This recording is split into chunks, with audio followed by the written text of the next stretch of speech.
On May 24, 2024, a YouTube channel named Lay's Real Talk published a video that came directly from the front lines of the Ukraine war. The video was no propaganda piece, and it featured no footage of combat. Instead, it was a simple video, shot using a cell phone, that featured a man talking about the brutality he had seen in the war after serving for just a handful of months. That man was Li Jianwei.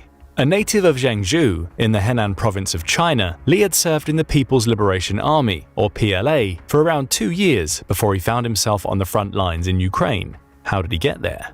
Like many other Russian soldiers, Li is a mercenary hired by Russia to supplement its armed forces in battle. And as he reveals in the video, being a mercenary doesn't mean that your work will be focused on special operations or that you'll have it any easier than the native Russian troops on the ground. Like so many thousands of Russians before, you'll be placed into the meat grinder of a terrible war of attrition that is very likely to kill you quickly.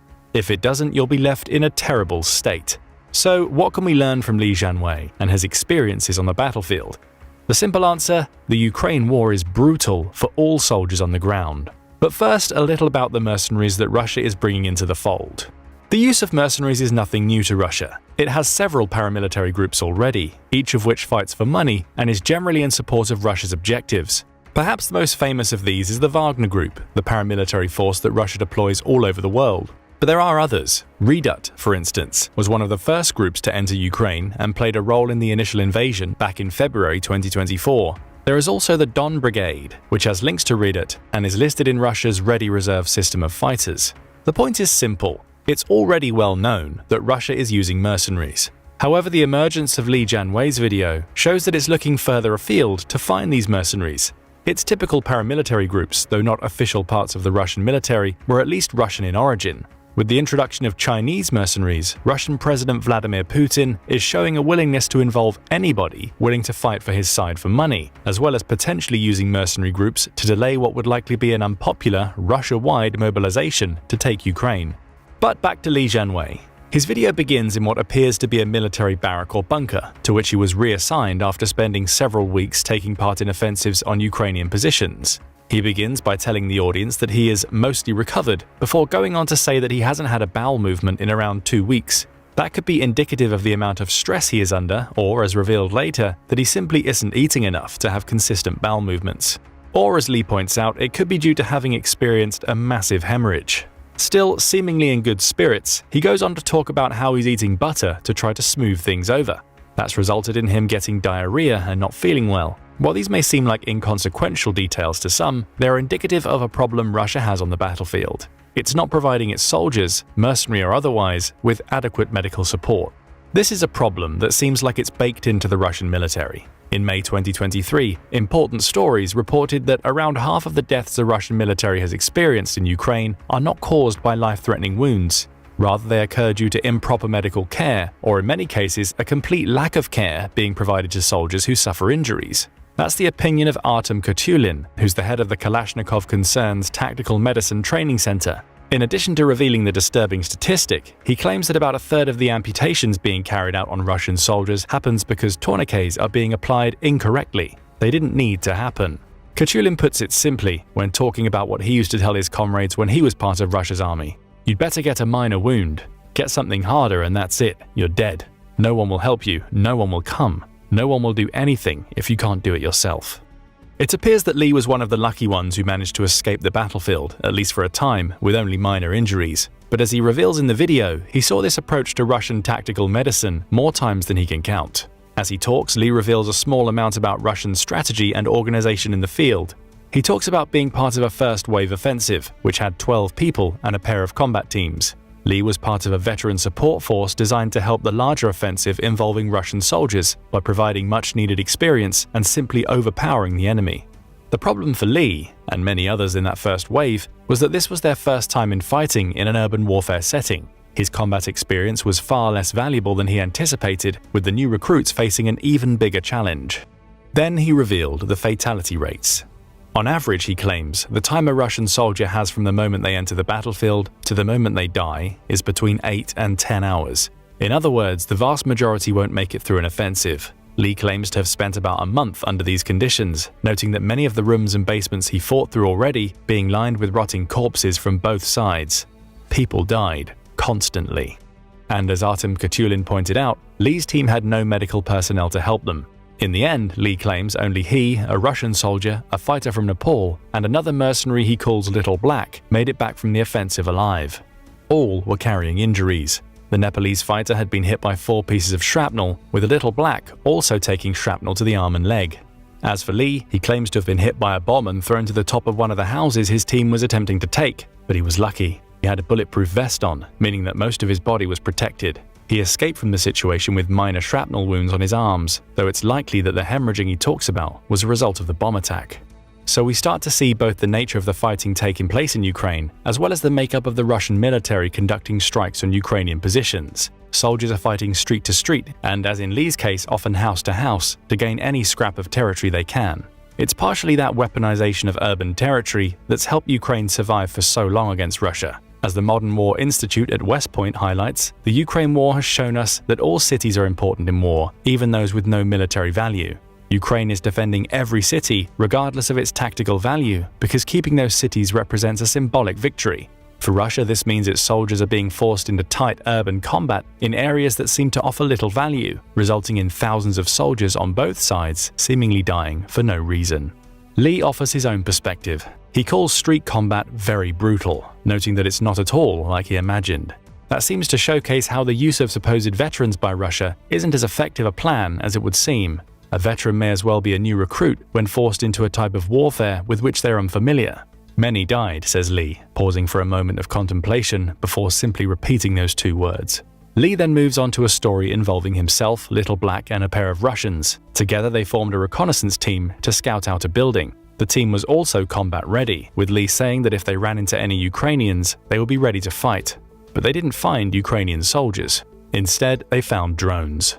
Just like Lee's group, the drones were conducting reconnaissance. They were also armed with bombs, which Lee calls Becheka. He's likely talking about the Bayraktar TB2 drone, which is Turkish-made and has been widely used by Ukraine in the war. The drones are so popular that their Turkish manufacturer is considering plans to open a manufacturing plant in Ukraine, which would employ 500 people and be capable of producing 120 units annually.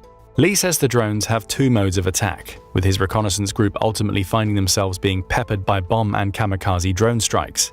He got hit by one of the bombs, which destroyed his backpack but left him relatively unscathed. The mercenaries' comments are indicative of the fact that the Ukraine war is unlike any other in terms of how it's being fought. Drones aren't new on the battlefield. They've been used by the US military for well over a decade, primarily with reconnaissance in mind. However, as the Atlantic Council points out, the Ukraine war is the first major conflict in which drone usage has taken center stage. Russia is using Shahid drones, built by Iranian manufacturers, to try and capture cities, while Ukraine is using the previously mentioned Bayraktar drones to fight back. First-person view, or FPV drones, have become remarkably common. As the Atlantic Council notes, those FPV drones provide the operator with a full view of the battlefield and cost very little to deploy. They can be mounted with explosives, as Lee describes, and execute targeted strikes because the operator can see what the drone sees as it's in motion. The drones are small and maneuverable, to the point that a skilled operator can fly them through windows or buildings, or even into the hatches of armored vehicles, and once they reach their target, boom. Lee's reconnaissance team likely ran into FPV drones during its mission, especially given that they encountered the drones while scouting out buildings.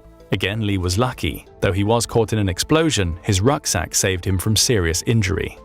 Following his description of the drone attack, Lee moves on to the weapons he and his comrades have available. Specifically, he hones in on artillery and mortars and gives a damning appraisal of the situation. The munitions used here are weak. While Lee's team had access to mortars, he describes them as old and low-powered Polish-made weapons that likely originated from the Soviet era. He notes the sound that Polish mortars make, describing it almost as though it operates using a hydraulic system that propels the explosives into the air with a quiet whoosh sound. That's different from what Lee is used to, as he describes typical mortars as having 3 sounds: the explosion upon launch, a whistle as the weapon flies, and finally the second, much larger explosion when it hits its target. Lee's conclusion: these mortars are very dangerous. Again, Lee's reports of his experience seems to align with independent reports talking about how out-of-date the equipment Russia's forces receive really is.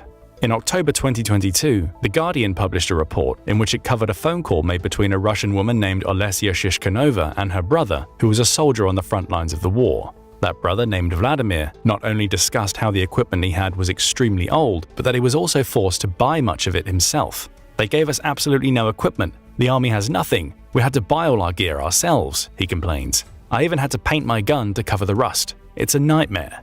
Individual experiences like Lee's and Vladimir's seem to mirror the wider Russian approach to the war, which is that having outdated equipment is better than having no equipment at all. In August 2023, the Moscow Times reported that Russia had pulled thousands of Soviet-era military vehicles from storage to send onto the battlefield. It notes that the Vagzhanovo military base, a 3.8 square mile Soviet-era base that previously contained 3,840 tanks and armored vehicles, had lost about half of its inventory. That's a trend it reported across multiple Russian bases. Less than a year later, in March 2024, the Jerusalem Post reported that Russia was on the verge of exhausting the Soviet-era equipment these bases house. That was followed by reports that Russia is actually buying Soviet-era weapons back from countries to which it sold them, all to keep its soldiers stocked up with equipment that's out of date but is at least better than nothing. Of course, Ukraine's equipment wasn't any better at the beginning of the war. It's relied as heavily on Soviet-era vehicles and weapons as Russia. However, Ukraine has seen support flood in from the West, which has resulted in it gaining access to far more modern weapons. Russia, though it has plenty of modern weapons of its own, seems content to equip its soldiers with outdated vehicles and weapons because it believes it can win the war by sheer manpower alone. The approach creates terrifying situations for the Russian soldiers on the ground, as Lee relates when he discusses what happened to Little Black.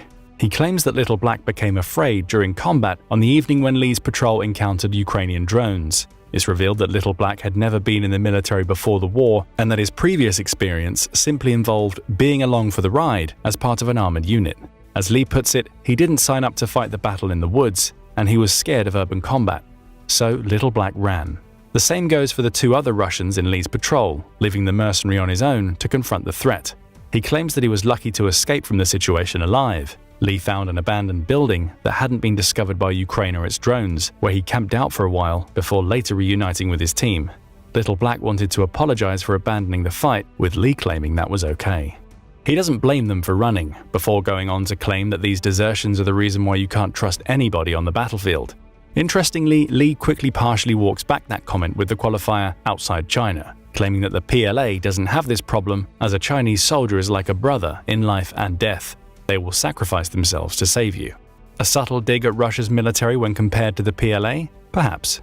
However, Lee's story of Little Black's decision to run is perhaps more indicative of the way Russia has fought the war than the courage of its soldiers.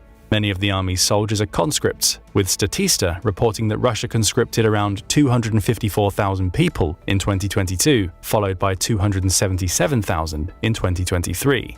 Like Little Black, many of Russia's frontline troops have no combat experience and, as noted earlier, appear to simply be thrown into the meat grinder as Russia attempts to take Ukraine using sheer manpower. Morale is almost non-existent on the front lines. That's why many Russian soldiers are doing exactly what Little Black did, running. However, many more simply aren't coming back. In April 2024, Newsweek reported that Ukraine's military intelligence agency claims that Russia's troops are deserting their posts in the thousands. Specifically, the agency claims that 18,000 Russian soldiers serving in the southern military district have abandoned their posts, with the majority of them being part of the 8th Combined Arms Army.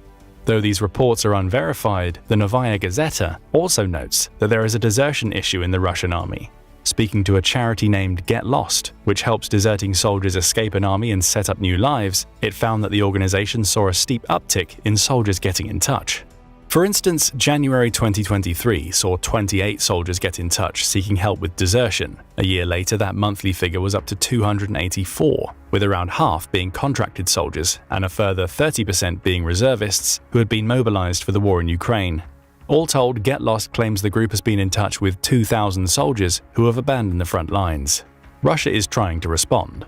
Putin has issued a new sentence of up to 15 years in prison for anybody caught running away from the fighting. But as the stats and Lee's tale of Little Black point out, many Russians are willing to risk that prison sentence to escape the war's brutality. Lee also says that it's not just running away that poses issues for the Russian army. He claims he knows of a Cuban soldier who's faking a heart condition so he wouldn't get sent into the same battle in the woods that Lee faced, or assigned to the urban combat on the front lines. Morale is clearly a major problem.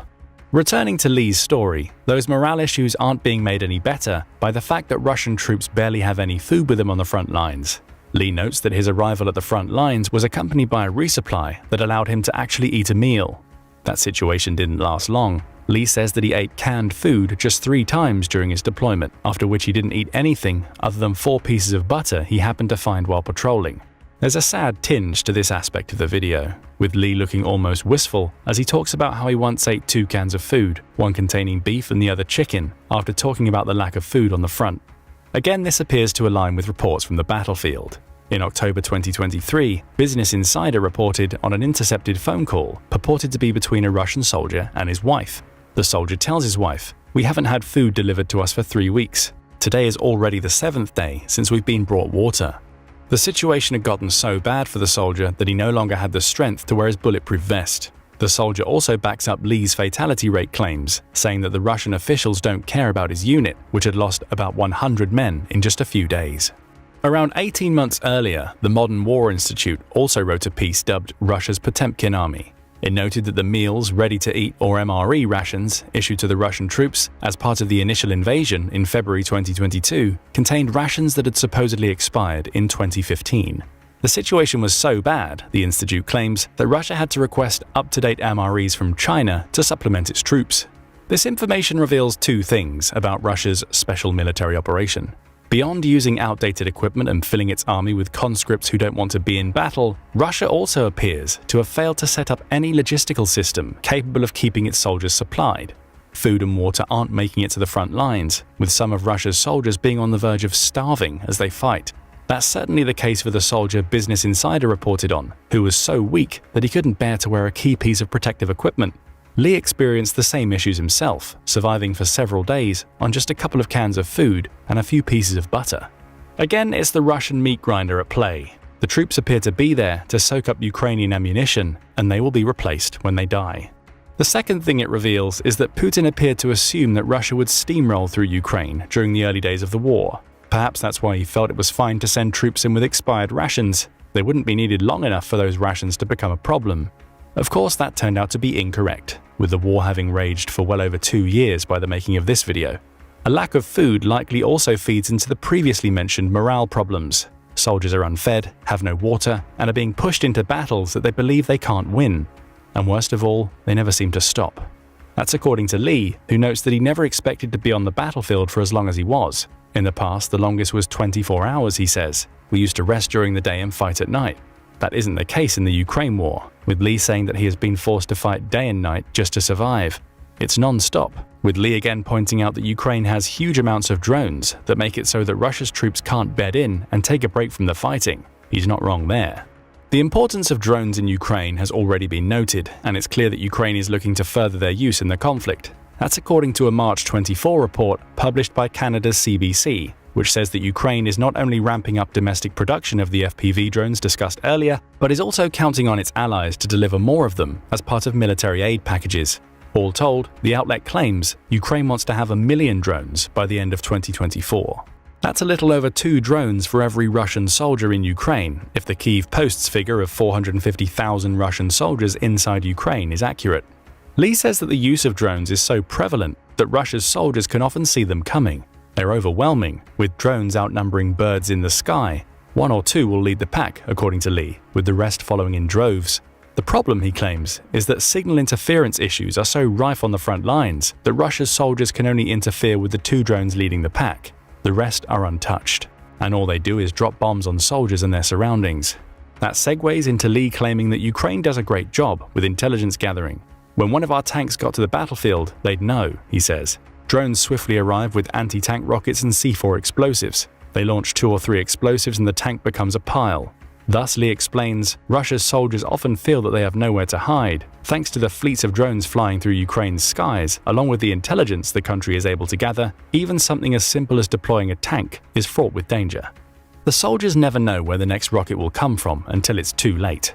Combine that with street combat, for which most Russian soldiers are unprepared, and you get a terrifying situation. Ruthlessness exists on both sides, Lee claims, with that approach being necessary. Neither can afford to let the other side care for its wounded or gain a foothold during an assault. You have nowhere to hide, Lee exclaims. To demonstrate the non-stop nature of the fighting, Lee goes on to say that after he'd successfully evacuated from the reconnaissance patrol that saw his 4-person team try to run away, he regrouped with soldiers from other troops. With no time to rest or recover, the newly formed group had to attack a pair of strongholds, losing dozens of people in the process. The casualties were just left on the streets. Over the next 2 weeks, Lee's unit launched 3 offensives and failed every time. Lee believes they advanced only 100 meters, around 328 feet, during those 3 attacks.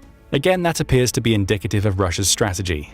It's taking territory, it controls much of the Donbass region as well as Melitopol. It's also taking some territory near Kharkiv, but those advances are slow, with Russia inching forward while throwing soldier after soldier against the Ukrainian defenses. Perhaps Putin's approach is simple. It doesn't matter if offensives fail time and again, as long as he can keep sending enough troops to the front lines to slowly wear down the Ukrainian resistance. And every step of the war, as Lee points out, Russia's forces not only have to deal with drone strikes, but also have to overcome trenches, barbed wire, and other fortifications, add mines and anti-tank mines into the mix, and every foot gained is a foot that likely cost the lives of several Russian soldiers. Those soldiers don't even have time to think about the mines, says Lee. They're too busy dealing with drones, rifle grenades, heavy machine guns. All get focused on them whenever they launch an offensive, cutting huge swathes of the Russian soldiers down as they try to gain ground. It's been mentioned before, and it's worth repeating, the Ukraine war from the Russian perspective is a meat grinder in which thousands are being sacrificed to gain territory. And those soldiers aren't safe even after a successful offensive. Lee notes that building defenses is the priority as soon as Russian soldiers take a building, because they know the fighting isn't going to stop. Radio channels are changed hourly, with those who miss the change being out of luck. They're cut out of the loop and have no way of contacting their fellow soldiers unless they happen upon them. As for defenses, the Russian occupiers have to set them up quickly because otherwise their positions will be marked by Ukrainian mortars and pelted with explosives. If you slack off, Lee claims, the drones will come, followed by explosives and cluster munitions. The message is simple. Even when Ukraine loses territory, it refuses to give up on it. The video ends with Lee changing location, sitting with Little Black in what appears to be a temporary safe house. He tells viewers that he's been in combat for 4 days and nights. He tells us that street combat costs too many lives, including those of his comrades. Of 12 people in his unit, most died and a handful were injured. More came to replace them, Lee says, but they died too. The camera turns to Little Black, who Lee says follows him everywhere. The man is barely able to mumble words into the camera before Lee turns it back on himself. His conclusion about the war: it's all a result of Russian stubbornness. Putin won't end the fighting no matter how many soldiers Russia loses, and it's men like Lee and his comrades who'll be dying in their thousands on the Ukrainian battlefield. In the background, the Police's Every Breath You Take plays, a brief moment of respite for Lee and Little Black before they head back into the fighting. If nothing else, Lee's video shows that the reports of conditions, particularly for Russian soldiers in the Ukraine war, don't appear to be exaggerated. But what do you think? Has Russia done a poor job of keeping its people equipped during the fighting? Will its approach of throwing thousands of soldiers at Ukraine work in the end? February 24, 2022, Russia invades Ukraine in what was designed as a smash-and-grab military mission. The objective was simple: catch the Ukrainians by surprise, overwhelm the country's forces, and take Kyiv. In doing so, Russia would control the rest of Ukraine, depriving it of the independence it had held since the breakdown of the Soviet Union in the process. And it almost worked. President Vladimir Putin's troops got as far as the outskirts of Kyiv before Ukraine managed to organize its defenses and fight back. Support from the international community started flooding in, bolstering Ukraine's forces and giving them access to the equipment and munitions they needed to repel the Russian invasion and even launch counterattacks. But it shouldn't have been enough. Even with all of the support flowing into Ukraine, Russia's military is supposed to be strong enough to defeat a nation that is a fraction of its size and strength. So why hasn't it? Why is Russia's army so weak when for years it's been touted as one of the world's strongest militaries? After all, the statistics paint a picture of a country that could bulldoze almost any other on the planet. According to Global Firepower, or GFP, which ranks countries annually based on the strength of their militaries, Russia is the second strongest in the world. It only just falls behind the United States and is ahead of China, with a military so massive that it should be the envy of most other countries. Just take a look at the numbers.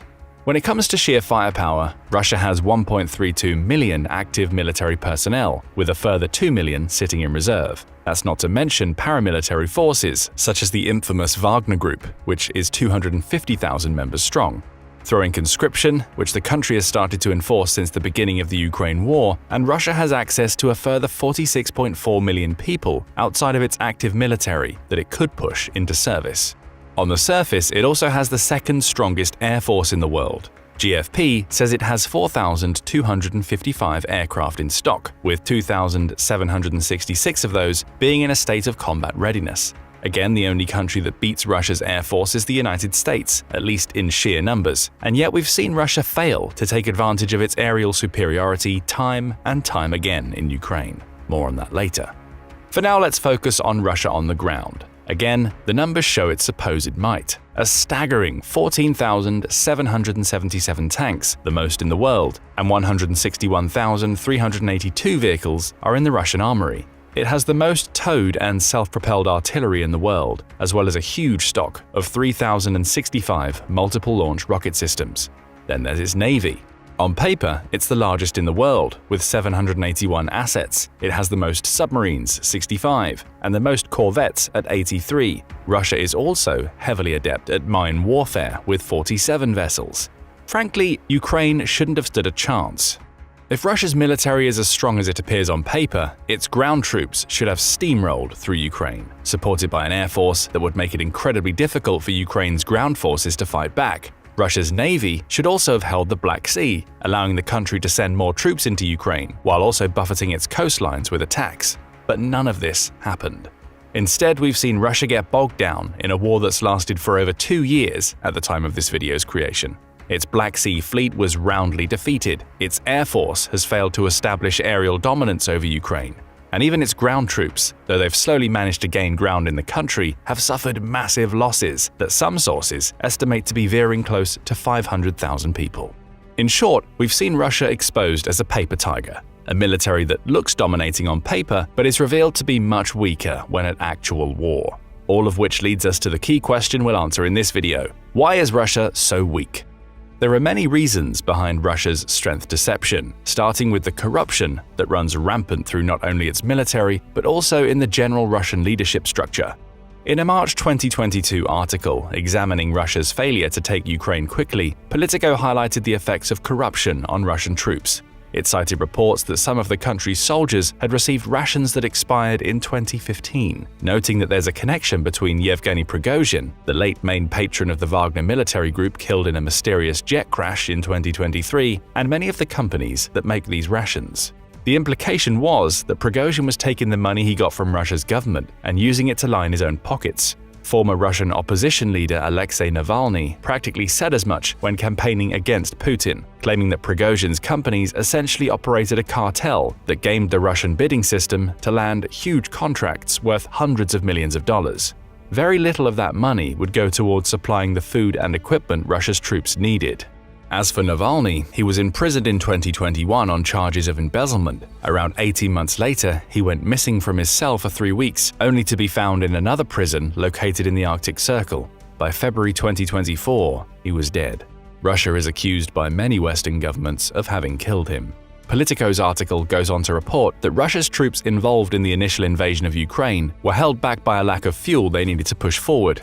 Again, corruption was likely the cause of this problem. Russia is one of the most fuel-rich countries in the world. Even with the many sanctions placed against it by Western countries in the wake of the Ukraine war, it's still the world's third-largest oil producer. And yet, it couldn't keep its own troops stocked up with the fuel they needed to complete their mission. Embezzlement may have been the issue here as well. Russia's military often refers to fuel as its second currency, indicating long-standing knowledge that the fuel that's supposed to go to the military is often siphoned away to line other people's pockets. These are just a couple of examples. And it gets worse for Russia on the corruption front.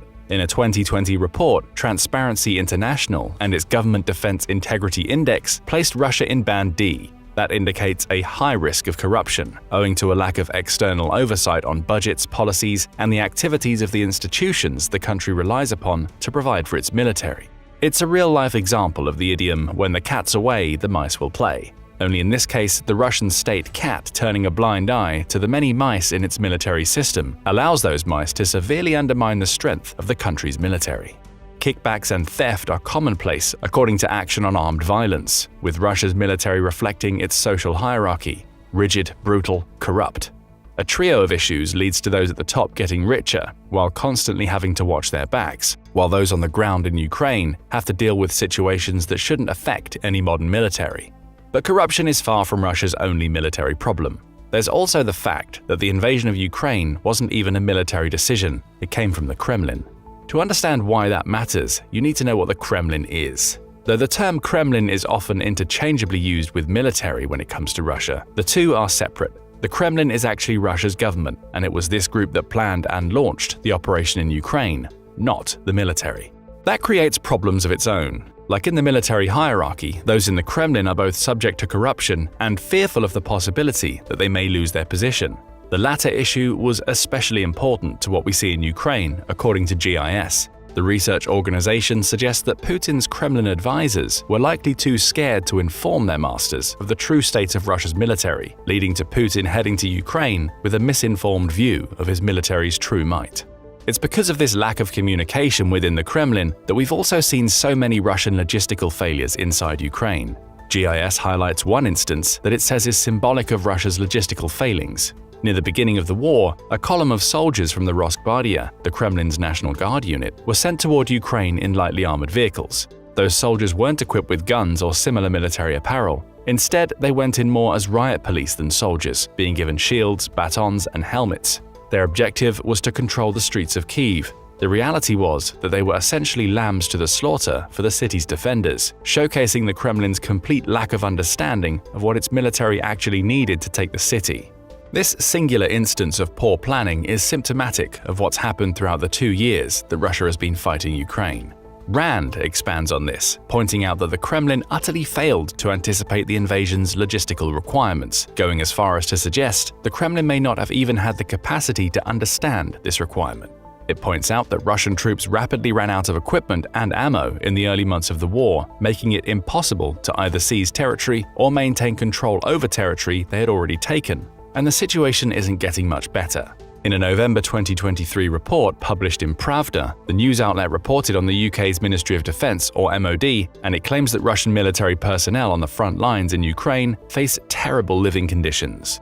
Supposedly, soldiers who had returned from the front lines had been wet from head to toe for several weeks and were even unable to light fires in their camps. After all, doing so could alert Ukrainian forces to their positions, meaning they were forced into eating monotonous and perhaps outdated rations in the mud while they waited for orders. It all adds up to Russia failing to provide its soldiers with what they need. Corruption is part of the reason for that. The equipment just doesn't exist in some places. But the Kremlin's failure to plan its special military operation properly, seemingly just operating under the assumption that Russia would achieve an easy win, led to a poor logistical setup. In other words, even the equipment that Russia can provide to its soldiers on the front lines either isn't getting to them or isn't usable once it's there. Let's take a deeper look at the equipment. Russia has increasingly relied on old Soviet stock to attack Ukraine. According to European Security and Defense, or ES&D, Russia's initial February 2022 invasion saw its best-trained soldiers going in with the most modern equipment the country could provide. It was the Ukrainians who were forced to rely on outdated Soviet-era technology, at least until the support started pouring in from the global community. By the summer of 2022, the situation was starting to reverse. That's when the first losses of the demothballed tanks that were previously left to rot in storage before being used in the war, were recorded. We've seen Russia using T-62s in Ukraine, as well as T-54 and 55 tanks, some of which may have been built as far back as 1946 in its attacks. ES&D also points out that Russia has pulled about 40% of its Soviet-era tanks and armored vehicles out of its Baratia base for use in Ukraine. Russia has reasons for using this old equipment. They were deployed to provide non-precise artillery fire to support ground troops, which is itself indicative of the fact that Russia had lost a lot of its tube artillery. Those older tanks were also kept in territory that Russia already occupied, allowing them to strengthen the country's defenses in anticipation of Ukrainian counterattacks. Some of the T-54s and T-55s were even used as kamikaze vehicles, being loaded with explosives before they were sent to Ukrainian positions. Still, the fact they're being used at all suggests Russia is running out of more modern equipment. Take the Sosna-U thermal imaging systems that were built into the country's T-72 tanks at the start of the war. Those are becoming less and less common as the war goes on, with the T-72s that Ukraine captures showing that Russia has started using older and cheaper systems. Switch focus to armored personnel carriers, and we start to see howitzers that date back to the 1940s being deployed, as well as naval guns from the 1950s being mounted on some vehicles. All of this outdated equipment can be effective. But it also shows that Russia's military failed to modernize to the extent it needed to handle a full-scale war. If it had, Russia wouldn't be using the Soviet-era weaponry at all. It would have better tanks, artillery, and armored vehicles that were more than capable of defeating most of what Ukraine had to offer. So we're starting to see a confluence of issues leading to the weakened state of Russia's military. Endemic corruption, both in the military structure and the Kremlin, is exacerbated by terrible military planning leading into the war. Add to that a surprising lack of modern equipment, perhaps corruption played a role there as well, and it can feel like we're seeing a version of Russia from the late 1980s fighting in 2024.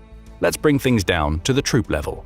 We've already touched on how Russia's poor logistics and planning are forcing its soldiers to endure terrible conditions on the front lines. However, we haven't talked about Russia's strategy of sending wave after wave of untrained or drafted soldiers to the front lines. In many respects, it appears to be employing a cannon fodder strategy in which it tries to overwhelm Ukraine with masses of poorly trained soldiers. There's plenty of evidence for this. In September 2022, Forbes published an article in which it claimed that Russia's practice of drafting untrained soldiers was equivalent to the Kremlin committing premeditated murder against its own people. That report built on another earlier in the month that suggested Russia was about to draft 300,000 soldiers, none of whom it would be able to train properly. Putin's announcement of that draft came with the caveat that only those who've previously served in the armed forces and have particular military specializations would be drafted, with the goal being to boost active forces up to 1.4 million.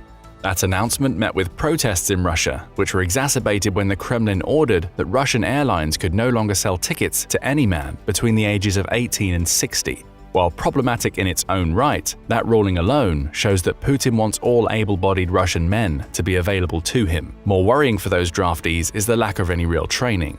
According to Forbes, Russia's initial training for soldiers is cursory by design, with most of the training intended to happen on the front lines with experienced soldiers showing recruits the ropes once they arrive. That's a shaky system at the best of times because it splits the focus of frontline troops. But in a war like Russia faces in Ukraine, it can have a devastating effect. Not only are the troops on the front line already struggling with a lack of supplies and equipment, but many of them can't exactly be considered veterans themselves. A new draftee may end up being trained by someone who only has a few months more experience. When the training works, it's because the recruits work alongside a brigade's 3rd Battalion, which is often reserved for training, while the brigade's other battalions are fighting. But in Ukraine, those 3rd battalions are all fighting as well, meaning there are very few soldiers left over to help the draftees.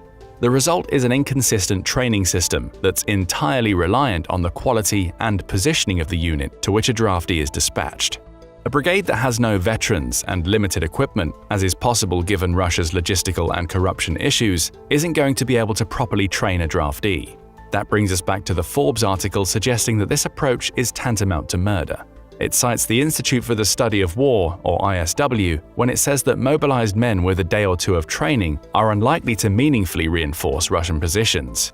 As for the training those new soldiers receive on the front line, it's often non-existent, as the ISW discovered when speaking to a then recent draftee to Russia's 1st Tank Regiment. That draftee claimed that he'd received no new training in the days since he'd arrived at the Kherson Oblast in Ukraine. He was operating based on the 1 or 2 days of training he'd received before he deployed. It gets worse.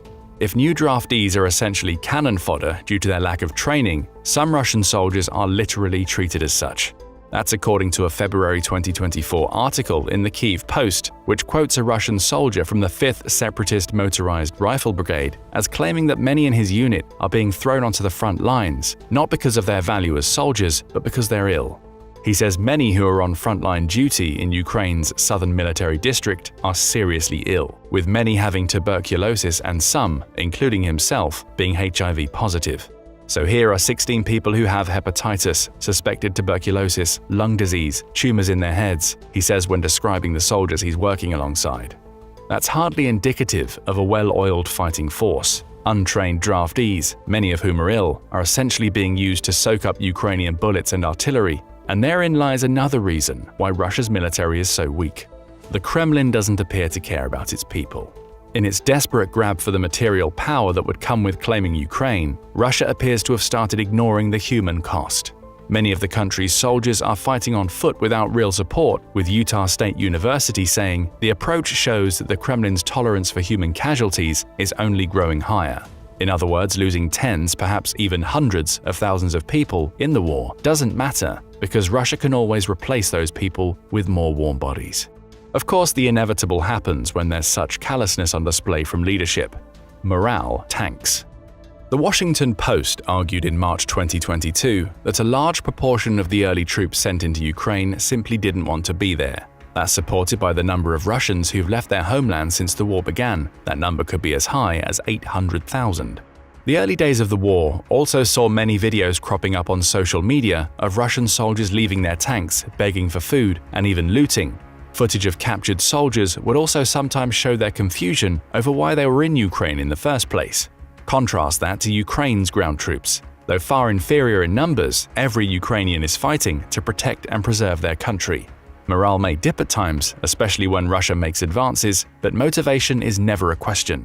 Russia is trying to break Ukraine's spirit with an army filled with soldiers who may not even want to be there in the first place. Tack everything we've talked about so far – poor training, bad logistics, corruption, old equipment, and the Kremlin's apparent willingness to sacrifice soldiers to gain ground, and you have a recipe for a morale crisis. Those morale issues are only made worse by the disunity in Russian command. We touched on this earlier when highlighting how the Kremlin launched its Ukraine invasion seemingly without paying any heed to the true state of Russia's military. The Foreign Policy Research Institute, or FPRI, digs deeper with a March 2023 report that claims Russia's subpar performance in Ukraine is a result of the country's failure to decentralize military decision-making. Every decision has to come from Putin or the small collection of his trusted advisors, with those in the middle levels of Russia's military unable to make decisions for themselves. This centralized approach also creates communication problems throughout Russia's entire military structure.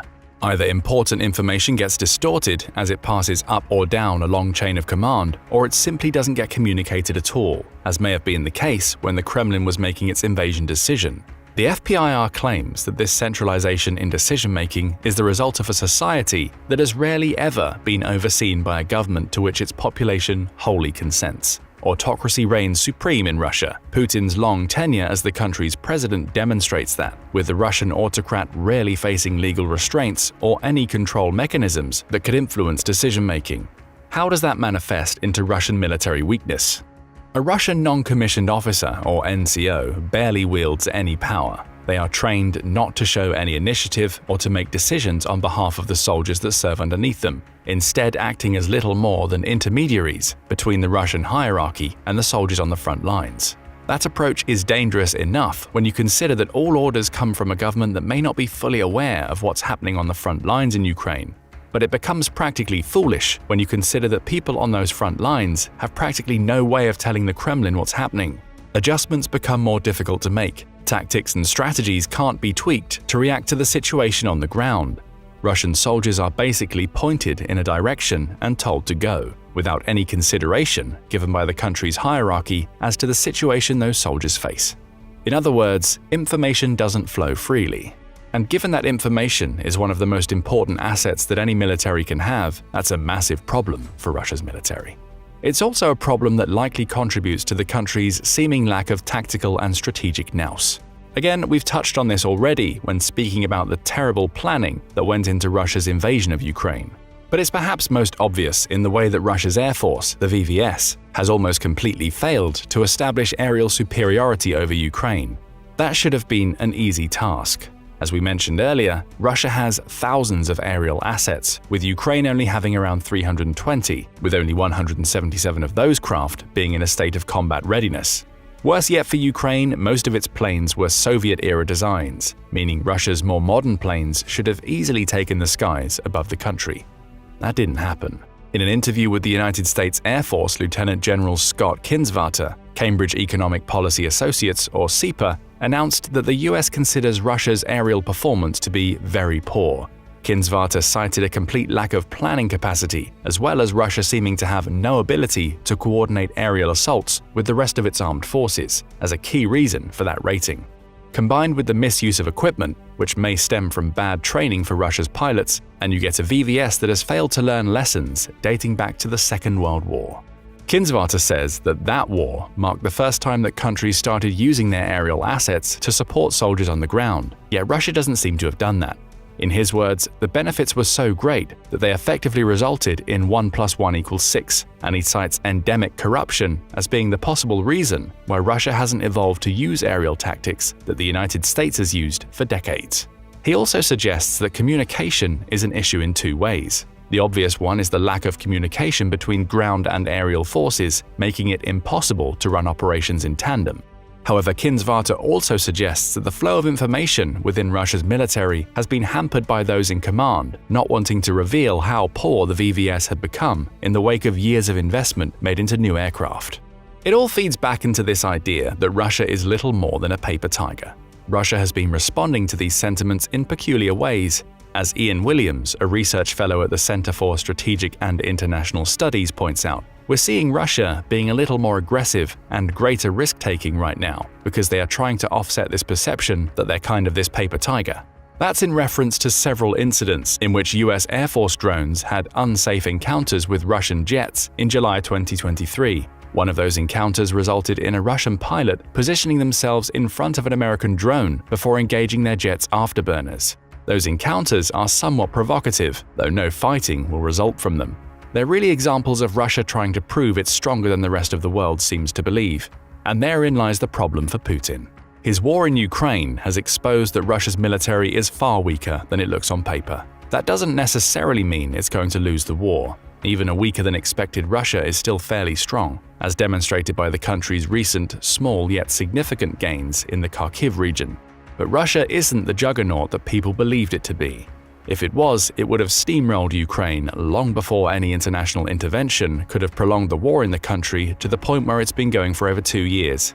Now Russia appears to be in a position where it's trying to save face while asserting dominance, all while the world's other militaries continue to gain insight into what the Russian war machine is really like. But what do you think about the Russian military? Is it truly a paper tiger that could be defeated if it took on a country with a stronger military than Ukraine? Or are we seeing a Russia that's actually holding back, with its true strength likely only to be revealed if it faced a larger threat? Before the Russian invasion of Ukraine, Russia had the world convinced that it had the second strongest military in the world, inferior only to the United States. But as the dust of the war settled, it became increasingly clear that the mighty bear was merely a paper tiger. Antony Blinken, the US Secretary of State, said it the best in a speech in Finland. The Kremlin often claimed it had the second strongest military in the world, and many believed it. Today, many see Russia's military as the second strongest in Ukraine. A case study in failure, that's how Blinken labeled the Russians, and the country's equipment, technology, leadership, troops, strategy, tactics, and morale. Increasingly, these aspects of the Russian military Blinken singled out almost perfectly match the very reasons Russia's military is weaker than you think. The reasons we'll discuss in this video. But before diving into these critical factors, let's examine how the illusion of a mighty Russian military might be constructed. The explanation is simple. It's all about appearances. Many people view the Russian military as the successor to the Soviet war machine, a force of sheer numbers and unyielding might. Remember, the Soviet Union was the one to spend over 20% of its gross domestic product, GDP, during the Cold War era to keep up with the image of a military colossus that could crush any adversary through sheer attrition and brutal efficiency. But appearances can be deceiving, and as the vestige of the Soviet legacy, Russia inherited more than just the image. It also inherited the underlying weaknesses. The weakness has now been exposed for the world to see, as the brittle core of the Russian military previously masked by hollow bravado cracked and crumbled when put to the test in Ukraine. So let's inspect each of these cracks that have caused the facade of the Russian military to crumble under the weight of its own overestimation. The first crack is arguably the most obvious. The Russian military has simply lost too many troops in Ukraine, weakening the very fiber of its operational readiness. According to the General Staff of Ukraine's armed forces, Russia has lost as many as 561,400 troops between February 24, 2022 and July 16, 2024. That's more than 500,000 soldiers in a little over 2 years.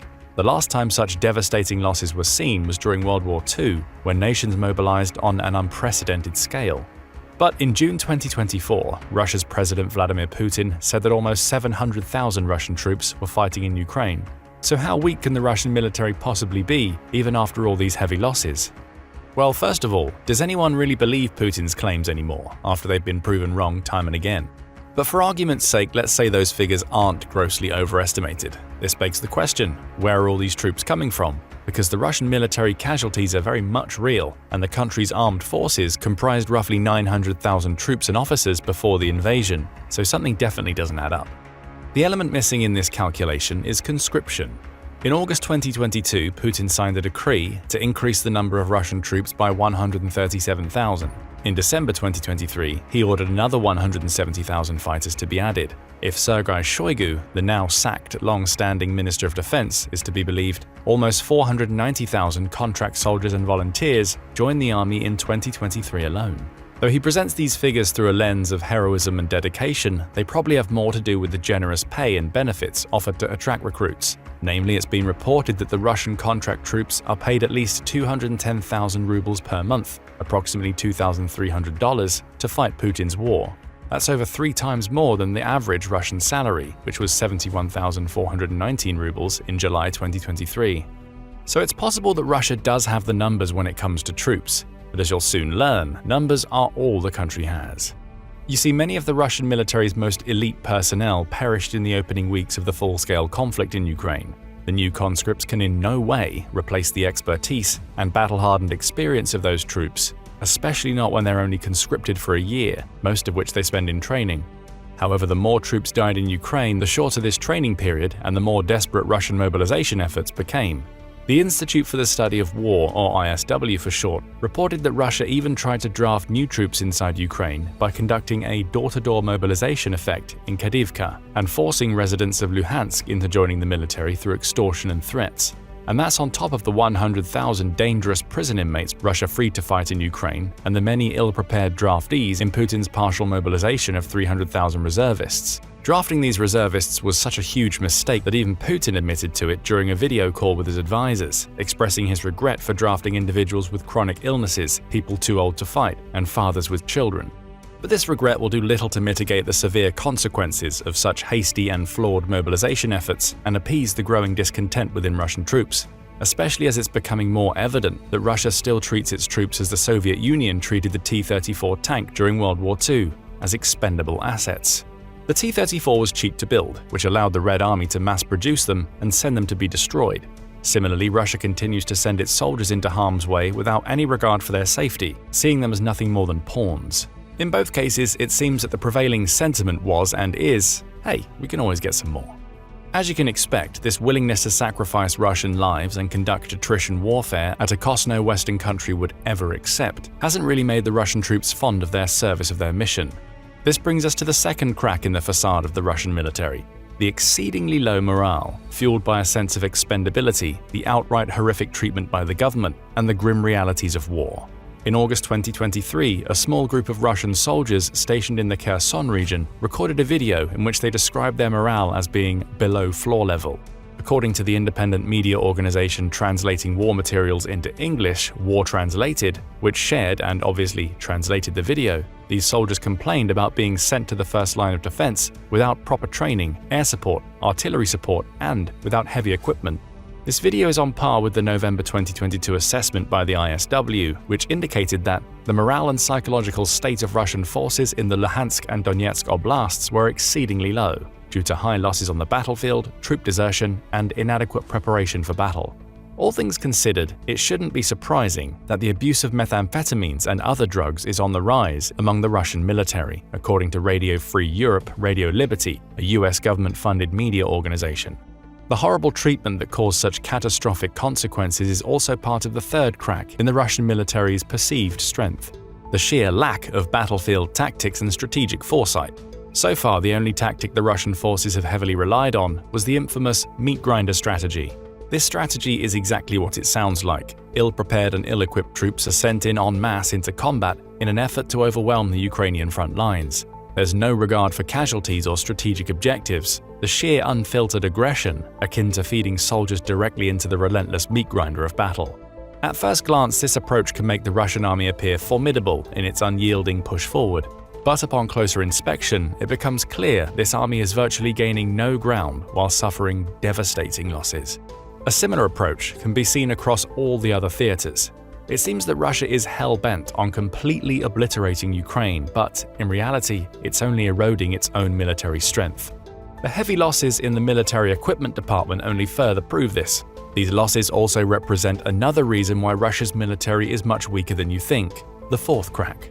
According to the July 16th report by the General Staff of Ukraine's armed forces, Russia has lost the following equipment since the invasion began: 8,227 tanks, 15,862 armored fighting vehicles, 20,680 vehicles and fuel tanks, 15,368 artillery systems, 1,119 multiple launch rocket systems, 892 air defense systems, 361 airplanes, 326 helicopters, 12,193 drones, 28 ships and boats, and 1 submarine. Those are heavy losses for the military that was supposed to crush Kyiv in a few days, as was initially planned.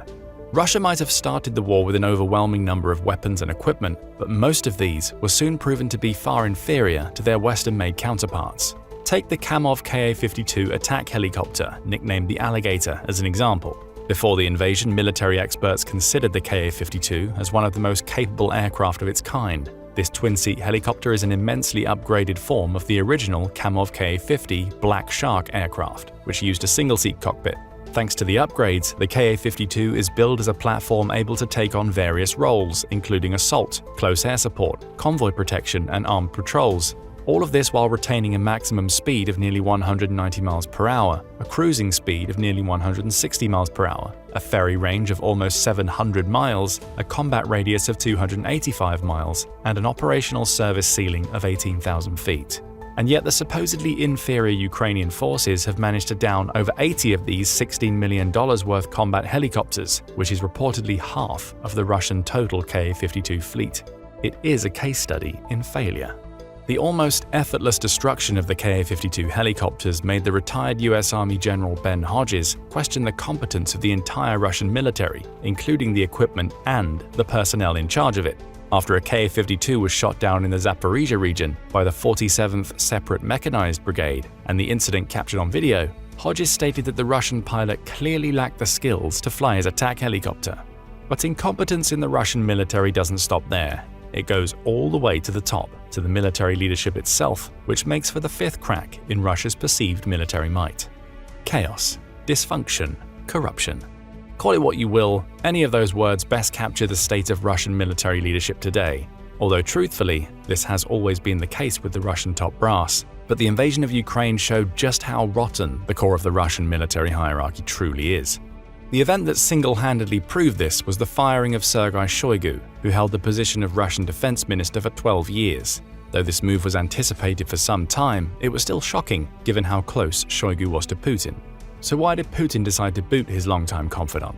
Well, there are a few possible reasons for this highly consequential decision, including the overall poor performance of the Russian military in Ukraine and his personal feud with Yevgeny Prigozhin, the late head of the Wagner Group, which culminated in the infamous June 2023 Wagner rebellion.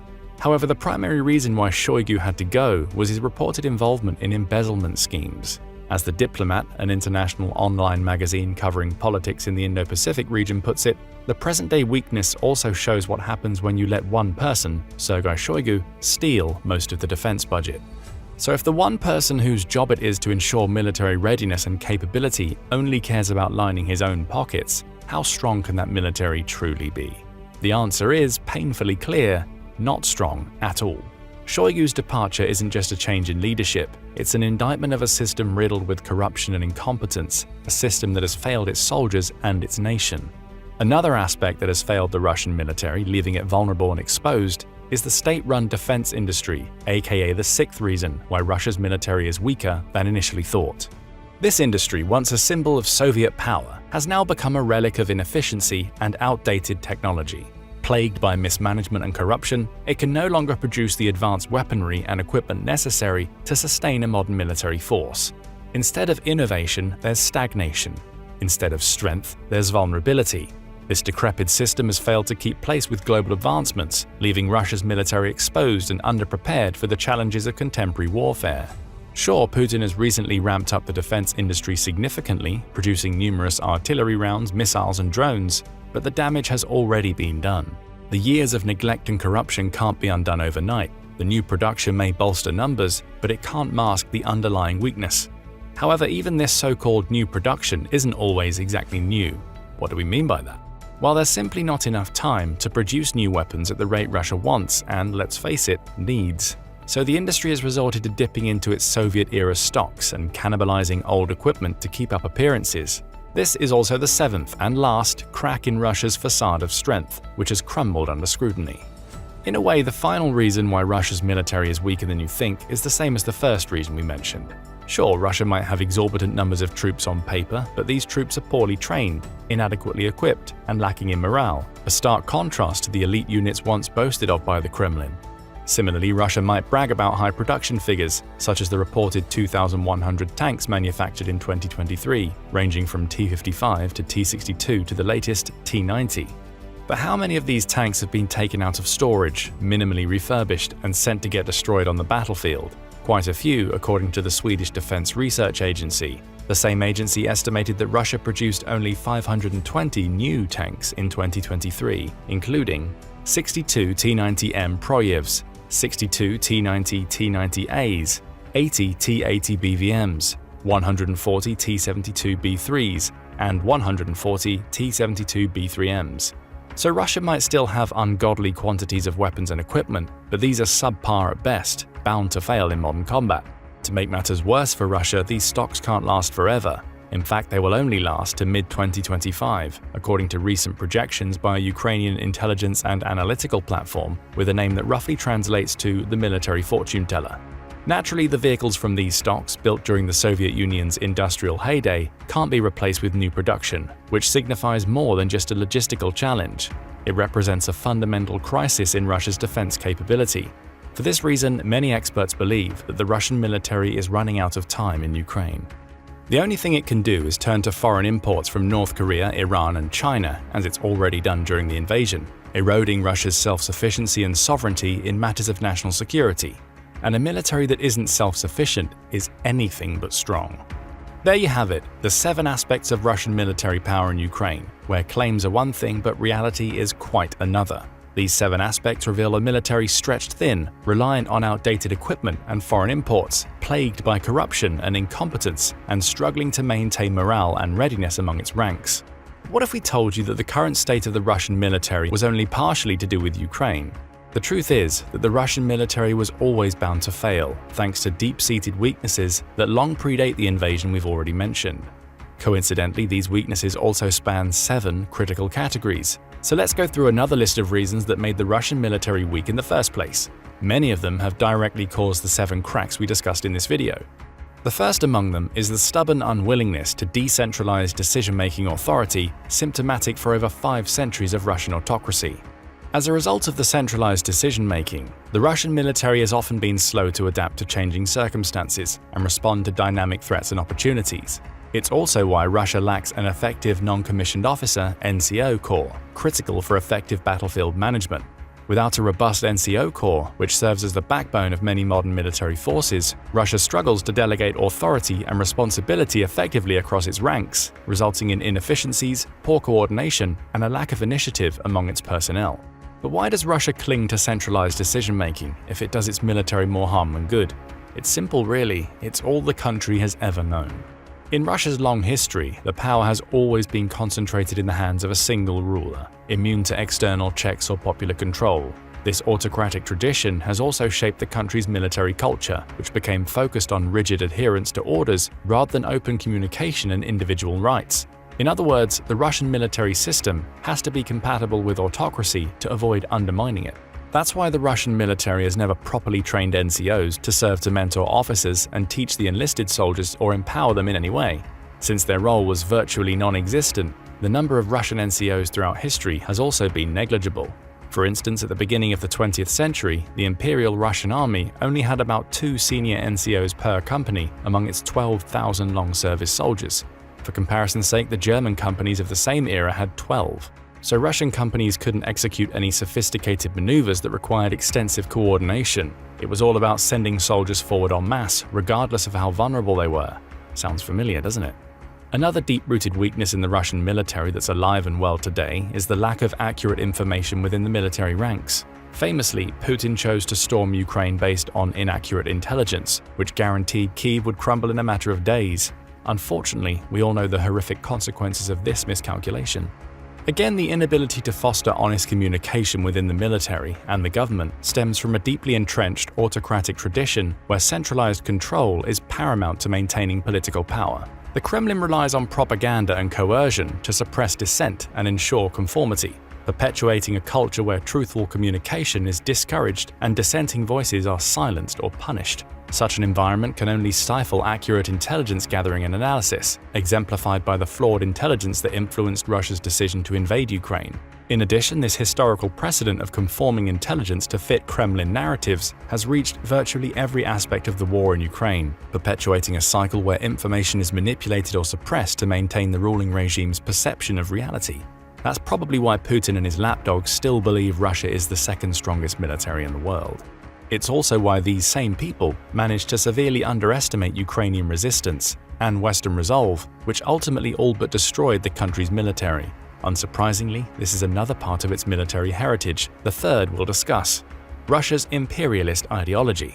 The imperial lens through which information is filtered in Russia perpetuates a culture of conformity and misinformation, shaping policies that underestimate opponents and overestimate Russia's capabilities.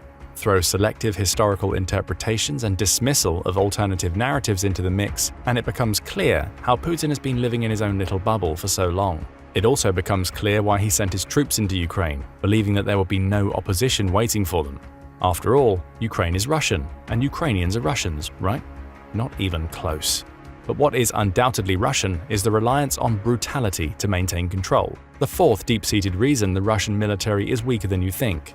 The brutality ingrained in Russian military culture stems from a history of autocratic control and state violence, spanning from Tsarist institutions like Ivan IV's Oprichnina to Soviet-era organizations like the Cheka and KGB. Between 1971 and 1991 alone, an estimated 61 million people died in the Soviet Union as a direct result of state murders, mass deportations, and the Gulag system. This legacy has perpetuated a system where political dissent is suppressed through terror and violence, reflected in the harsh treatment of both civilians and soldiers. This pattern continued through conflicts like the Afghan and Chechen wars, where coercive tactics targeted populations to enforce government control, often with devastating humanitarian consequences. In Afghanistan, this approach resulted in 1.5 million civilians killed and another 6 million banished from the country. Corruption and neglect within the Russian military exacerbate these issues, leaving soldiers poorly equipped and subjected to systematic abuse, such as dedovshchina, a form of brutal hazing tolerated by officers to maintain discipline. The resulting impact on morale and unit cohesion undermines combat effectiveness, as soldiers lack trust in leadership. Again, quite a familiar scenario. This environment not only brutalizes Russian soldiers but also fosters a culture of disregard for international norms, evident in war crimes committed against Ukrainian civilians. After all, if they themselves were brutalized, why not take it out on someone even weaker? A terrible mindset, but one very much evident from the Russian military's conduct. Another factor that's contributed to this pitiful state of the Russian troops is corruption. Now, we've already mentioned corruption when discussing ineffective military leadership, but this factor is so endemic to the Russian military that it warrants specific attention. Corruption in Russia has deep historical roots, stemming from Tsarist autocracy through Soviet communism and into the present era under Putin. This pervasive corruption permeates all levels of society, including the military, severely impacting combat readiness and morale. Russian soldiers have historically suffered from embezzlement of salaries, inadequate equipment due to theft and black market sales, and logistical failures worsened by corrupt practices. Even during conflicts like the First Chechen War and operations in the Balkans, corruption plagued military operations, with soldiers selling weapons and supplies to enemies or for personal profit. Today, despite reforms and increased oversight, corruption remains endemic, affecting over 80% of defense construction contracts and compromising combat effectiveness.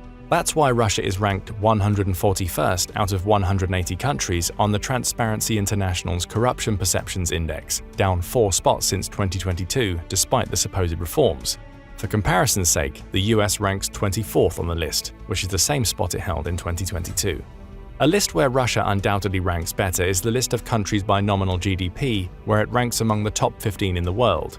However, it was only when Putin fired Shoigu and replaced him with Andrei Belyusov, an economist, that Russia truly placed its economy on a war footing. Previously, the Russian economy was seriously neglected for years, which is the sixth underlying reason for the weakening of the Russian military. After all, a robust economy has always been necessary to sustain any military effort. All Russia did historically was heavily rely on fluctuating oil and gas revenues, which hindered diversification into other sectors and left the economy vulnerable to global energy market shifts. Of course, there's also rampant corruption, bureaucratic inefficiencies, lack of reforms, and insufficient investment in education and healthcare, all collectively weakening Russia's economy and, in turn, Russia's military. The seventh and final underlying reason for how truly weak the Russian military has become is the inherent difficulties in its plan to conquer Ukraine. Even if none of the previously mentioned reasons had been a factor, a swift invasion would have still been nearly impossible to pull off. After all, we're talking about some 190,000 troops and tens of thousands of vehicles navigating an urban area in the dead of winter with almost no air support due to the bad weather and lighting conditions. It was simply too challenging to quickly storm Kyiv, the seventh most populous city in Europe, with 3.5 million residents occupying 324 square miles, before Ukraine and its allies got the chance to react effectively.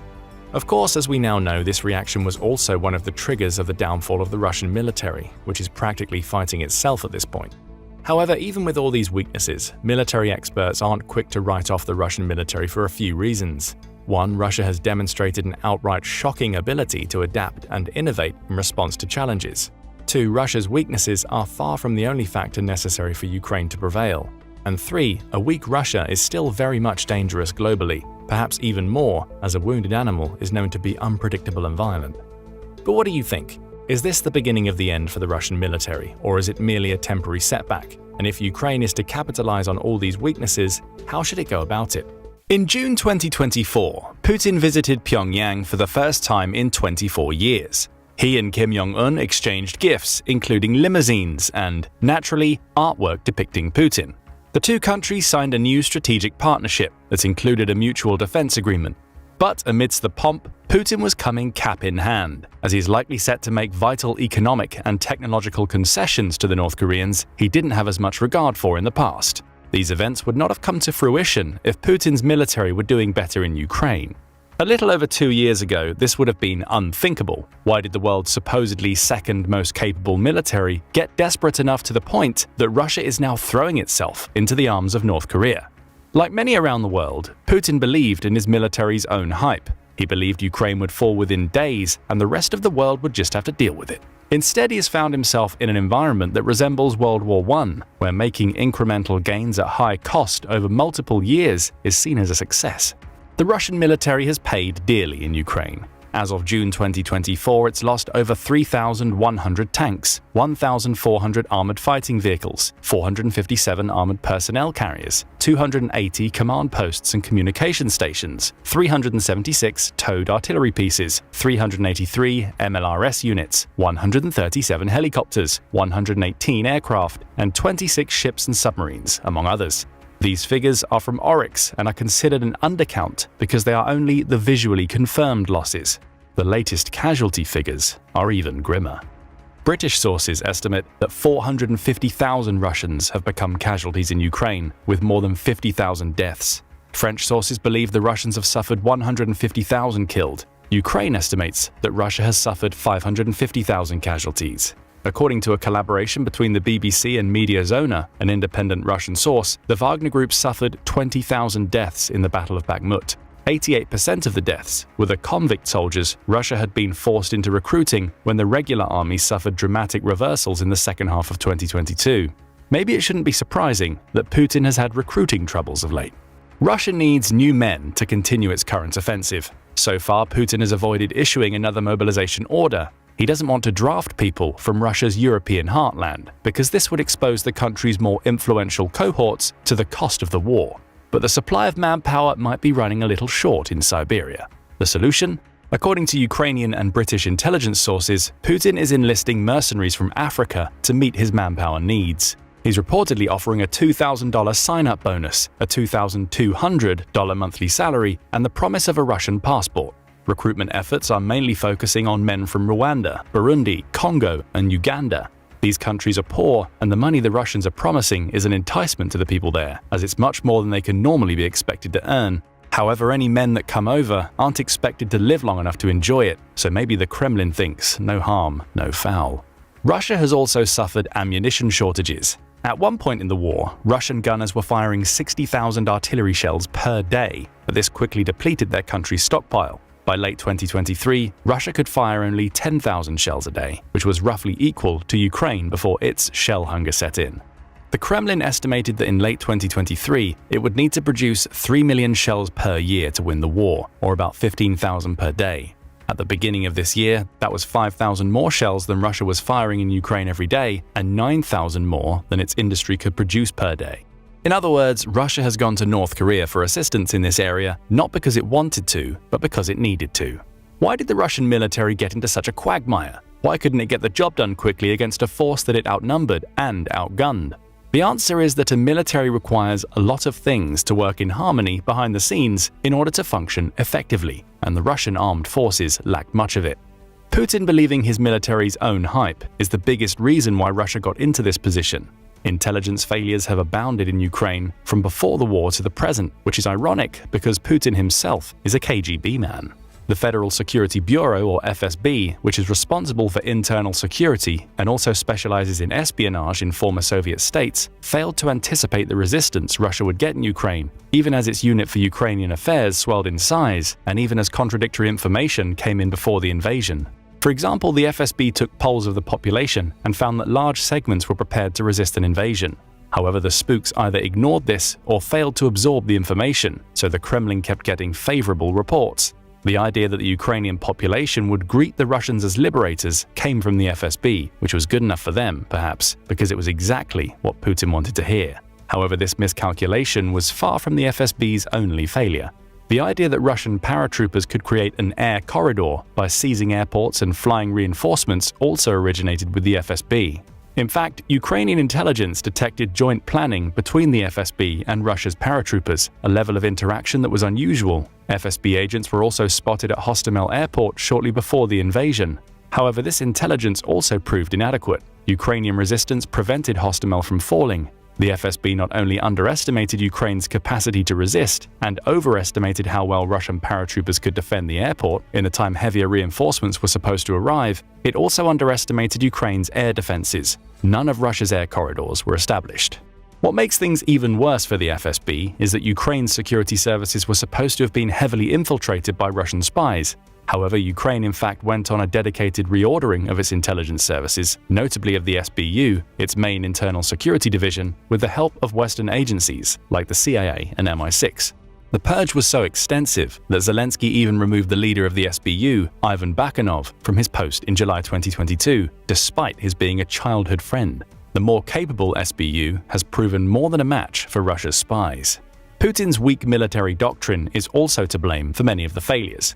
Failure to use aviation adequately against Ukraine's air defenses has ensured that Russia still hasn't achieved air superiority despite its air force significantly outnumbering Ukraine's. Putin's failures in implementing combined arms doctrine have been a significant source of embarrassment.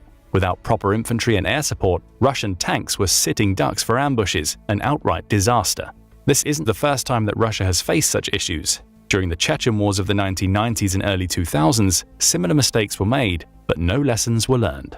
Unlike Russia, the United States adapted from its experiences in the War on Terror. American tactics involved turning tanks toward the direction of an ambush, utilizing the thick frontal armor to withstand attacks, while infantry suppressed the ambush. In stark contrast, Russian tanks in Ukraine stopped and retreated when ambushed, lacking any infantry support. This tactic led to tank columns grinding to a halt in the war's early days and has contributed to the ongoing high attrition rates of Russian tanks. But the blunders don't stop with tanks. At the core of Putin's failures lies sheer incompetence. This incompetence has been a critical factor in why Russia couldn't achieve a swift victory and continues to struggle, advancing only at the cost of hundreds of thousands of casualties. One of the simplest reasons the Russian military has suffered so much is because of a lack of proper maintenance of its mechanized assets. Thousands of Russian vehicles have been lost due to abandonment or capture rather than destruction or damage. Before the war, the Russians neglected to tend to even the most basic maintenance tasks, like ensuring that there were spare parts available for repairs. In the early days of the war, there was such a shortage of spare parts that in some instances, Russian soldiers needed to loot Ukrainian junkyards to find the parts to keep their vehicles in proper repair. In what may be the worst case of neglect, the Russians failed to rotate their military vehicles when they were parked in storage in the build-up to the war. Competent militaries understand that these vehicles must be rotated from time to time to prevent the sun from damaging the tires. Over time, the sun will break down the rubber of the tires exposed to it. The Russians didn't seem to comprehend this fact, and the end result was that many of their vehicles broke down and had to be abandoned. To make matters worse, the Russians equipped their vehicles with cheap Chinese-made tires before the war began. Specifically, these were the Yellow Sea YS-20 tires. Trent Telenko, a former quality auditor for the US Army's tactical vehicles, called this tire a bad copy of the Michelin XZL military tire. These Chinese tires are ill-equipped to carry loads as heavy as the Russian vehicles demand. But the Russian military had a higher budget that could have purchased better quality tires. Where did the difference go? Into the pockets of corrupt Russian officers, of course, and we'll come to them in greater depth shortly. They figured the Chinese tires were good enough. Unfortunately for the Russians, they discovered that there was a high cost to those low prices when go time actually came. One wonders if China's People's Liberation Army is worried about how their tires might affect their own armored vehicles in the event of war. Poor maintenance extends to other aspects of Russia's military vehicles too. One major reason why so many tanks have been destroyed, especially early in the war, was due to the poor use of explosive reactive armor, ERA. This armor is designed to disrupt incoming projectiles like RPGs. When an anti-tank round impacts ERA, it explodes, setting them off before they can impact the main body of the tank. However, Russia had a poor record of equipping this armor to its tanks, stretching back to the wars in Chechnya. Things didn't change in Ukraine. 6 months after the invasion, the UK Ministry of Defense reported that Russian forces had failed to properly fit and employ adequate ERA to their tanks. It's highly likely that many Russian tank crews lacked the training to maintain ERA, leading to either poor fitting of the explosive elements or it being left off entirely. These deficiencies probably contribute to the widespread incidents of turret ejection, which are well documented in eyewitness videos from Ukraine. Corruption in a military leads to poor results on the battlefield. Any disruption to an armed force's supply chain will devastate it in the field long before the enemy does. Unfortunately for the Kremlin, Russian logistics officers are as much to blame for the staggering losses in Ukraine as the Ukrainians themselves are. The Russian logistics officers have been such good allies to Ukraine that in the opening phase of the war, Ukraine's National Agency on Corruption Prevention sent a thank you letter to Sergei Shoigu, the Russian Minister of Defense, for his generous cooperation in ensuring high levels of corruption among the officers that were supposed to be under his watch. Case in point, ERA panels are valuable to sell, and many Russian officers have been unable to resist the opportunity. In the early days of the war, Ukraine found that many of the Russian tanks it had captured were not equipped with ERA. Instead, the bags supposed to contain these panels were found with contents that looked like egg cartons. These were likely plastic fillers rather than egg cartons, designed to make sand inside the bags harder. Either way, the contents were not appropriate replacements for ERA and did little to protect the tanks against Ukraine's anti-tank weapons. Russia's problems distributing poor body armor are even worse than with adequately defending its tanks. Russian troops, especially the soldiers mobilized in late 2022, were not equipped with sufficient protection, which is partly to blame for so many of them dying or being maimed on the battlefield. Why was there such a problem? Partially because the bullet-resistant ceramic plates inside the modern body armor are valuable, and Russian logistics officers made a killing selling these as a side hustle. The body armor that Ukrainian forces later captured revealed that it was often lined with cardboard instead. Luckier soldiers got armor equipped with metal plates. Unfortunately for them, luck in this case is a relative term, because viral videos on social media revealed that Ukrainian soldiers could easily bend it over their knees. Pistol rounds easily penetrated the armor, let alone standard rifle rounds. Even worse off, Russian soldiers got airsoft body armor designed for paintball games. The problem goes deeper than body armor and applies to the most basic of items. It turns out that 1.5 million uniforms went missing too. These are also valuable resale items, and Russian officers decided other people could use them better than the troops under their command. And the Vanishing Act applies to much bigger equipment as well. You'd think a tank would be easy to track and hard to miss, but apparently not in Russia. Incompetence and corruption in the Russian military is so rife that thousands of modern T-72 and T-80 tanks that were supposed to be in storage have been cannibalized or sold off in pieces. The result, particularly in that critical first year of the war, was that Russia faced a shortage of modern tanks and needed to break out the more archaic tanks, like the supposedly retired T-62 and even 1950s-era T-54 or T-55 tanks. Without proper tanks and support vehicles, Russia's grand offensive stalled and reversed to the point that it lost thousands of square miles of territory. Putin's sheer incompetence has also extended to something as basic as providing security for a static convoy.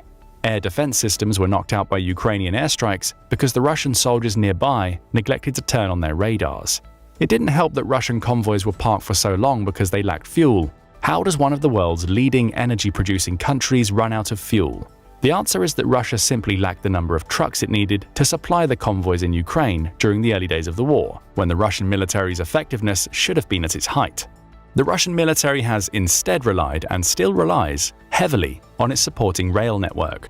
Although the railroads are easy to repair even when Ukraine damages them, the problem is getting supplies from the railheads to where the combat is actually taking place. Russia had too few trucks on hand to do this, especially because the cheap Chinese tires ensured that many of them couldn't successfully complete the journey. Meanwhile, Ukrainian soldiers made this logistical bottleneck worse for their enemy by deliberately targeting the trucks, over and above even tanks. Tanks needed to be refueled and their crews need to stay fed. Without those two things, even the best tank is useless.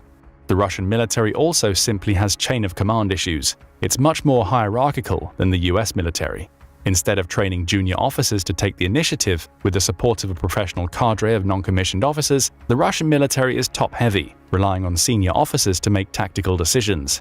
This top-heavy structure ensures that the Russian military is slow to act while risking the lives of senior officers on the battlefield. By the end of 2023, 12 Russian generals were confirmed to have been killed in Ukraine. Why are so many Russian generals being killed? This is partly because of the excellent intelligence Ukraine and its allies have gathered, but it's also because the Russian generals don't trust their subordinates, and given the rampant corruption among them, it isn't hard to understand why. It's also simply difficult for Russia's senior officers to communicate with their subordinates, meaning that they need to take greater risks. Although the situation has gotten much better since the war began, in the early days, Russian troops were turning to unsecured civilian radios. To make matters even more embarrassing, Russian troops were unable to use their cryptophone system, once touted as the world's most secure communications channel, because it relies on 3G and 4G connections. The problem was that Russian troops destroyed the cell towers in the areas they occupied in Ukraine, as their superior officers neglected to inform them of the importance of those towers for their communications. Now, without their secure signals, the Ukrainians and their allies intercepted the unprotected communications, and when HIMARS came into play later in 2022, Ukraine was able to use the rockets to hit vital targets far away, all thanks to poor signal security in the Russian ranks.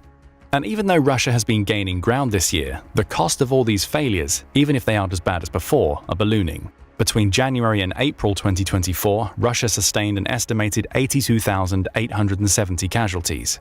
This would lead to about 331,000 casualties total for the year if the trend continues. Since these figures come from Ukrainian sources, they may be an overestimate, as both sides have tended to overstate their effectiveness against their respective enemy throughout the war.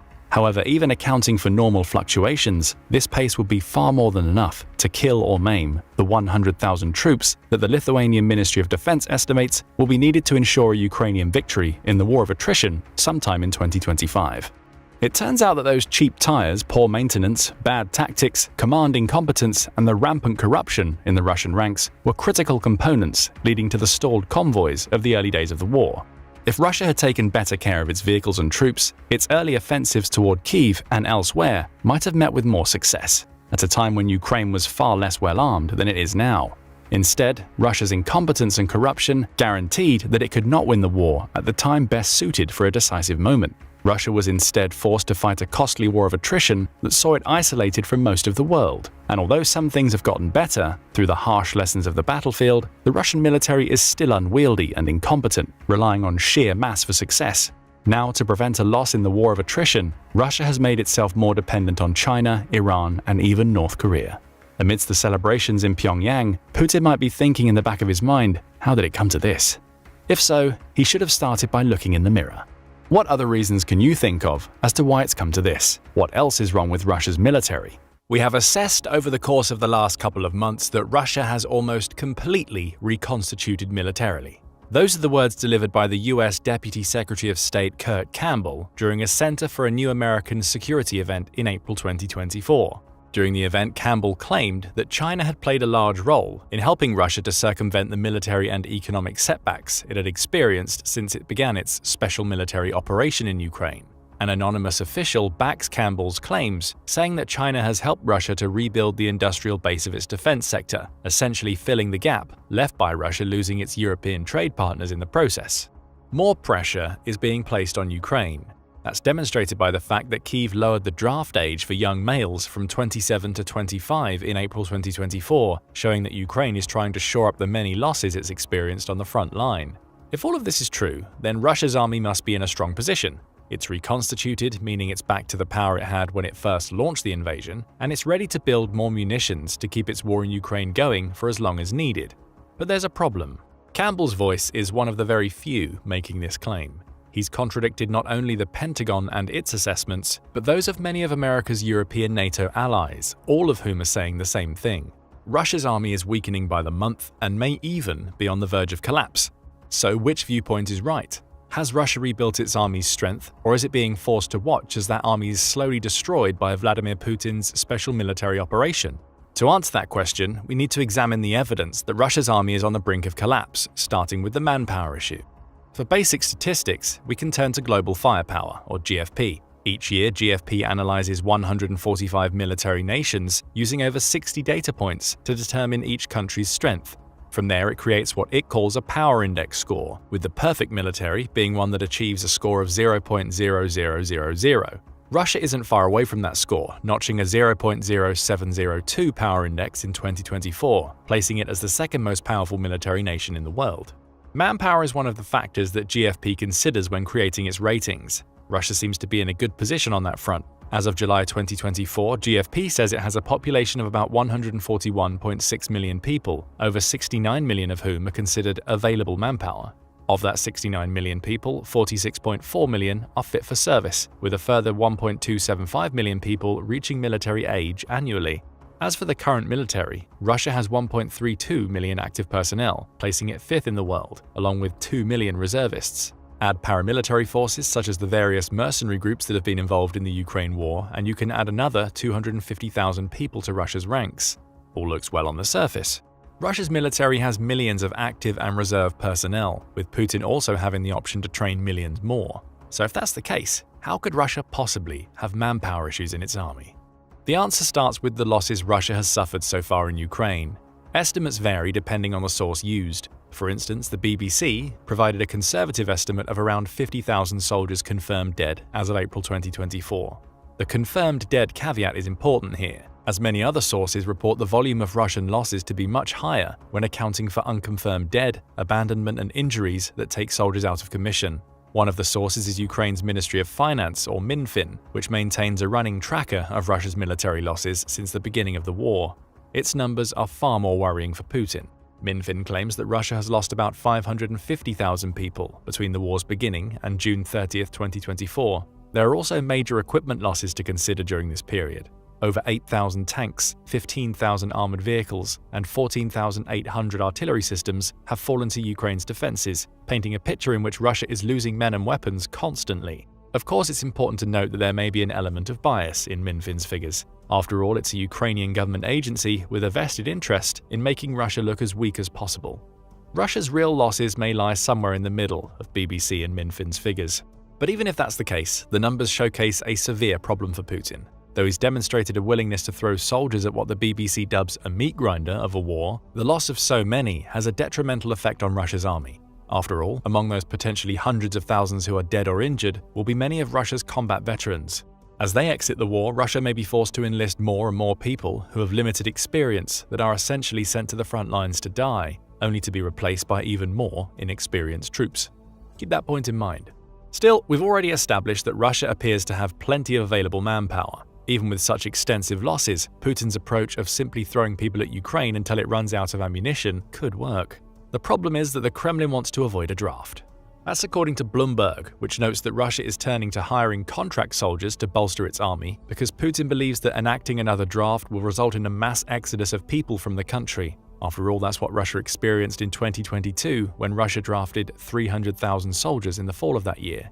Even that exodus may not stop Putin, with Ukraine claiming Russia's president is planning to draft a further 300,000 people at some point in 2024. Still, Putin knows that approach is unpopular, which is why he's relying so heavily on contract soldiers.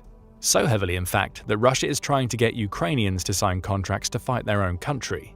That's according to Radio Free Europe, which published an article in May 2024 in which it reported Russia making an intense effort to recruit male Ukrainian students in the occupied Luhansk region. One of those students, a 20-year-old who gave his name as Anton, says that recruiters are telling Ukraine's young men that if they sign a contract and don't get mobilized, they'll have a better chance of surviving the war.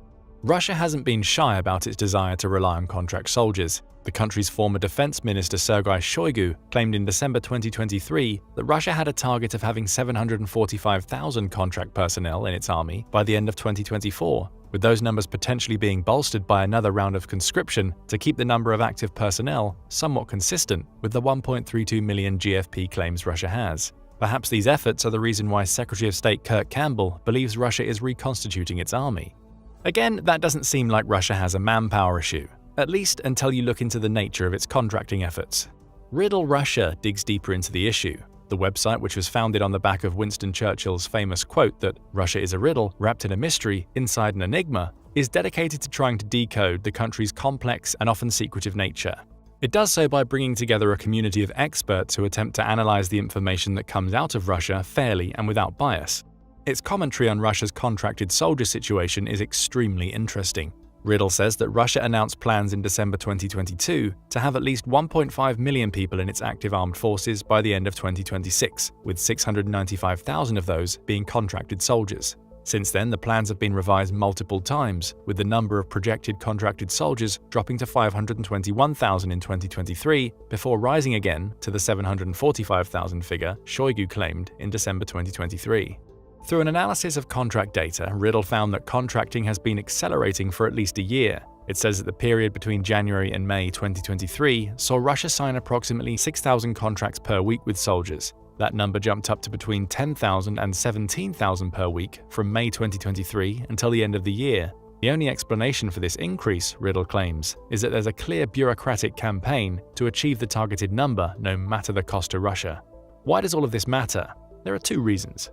First, these figures suggest something is being skewed in the data Russia is putting out. Riddle notes that the most recent public data relating to contract soldiers in Russia comes from 2020, when the country had 405,000 contract soldiers in its army. Back then, Russia had a target of reaching 500,000 contract soldiers by 2027.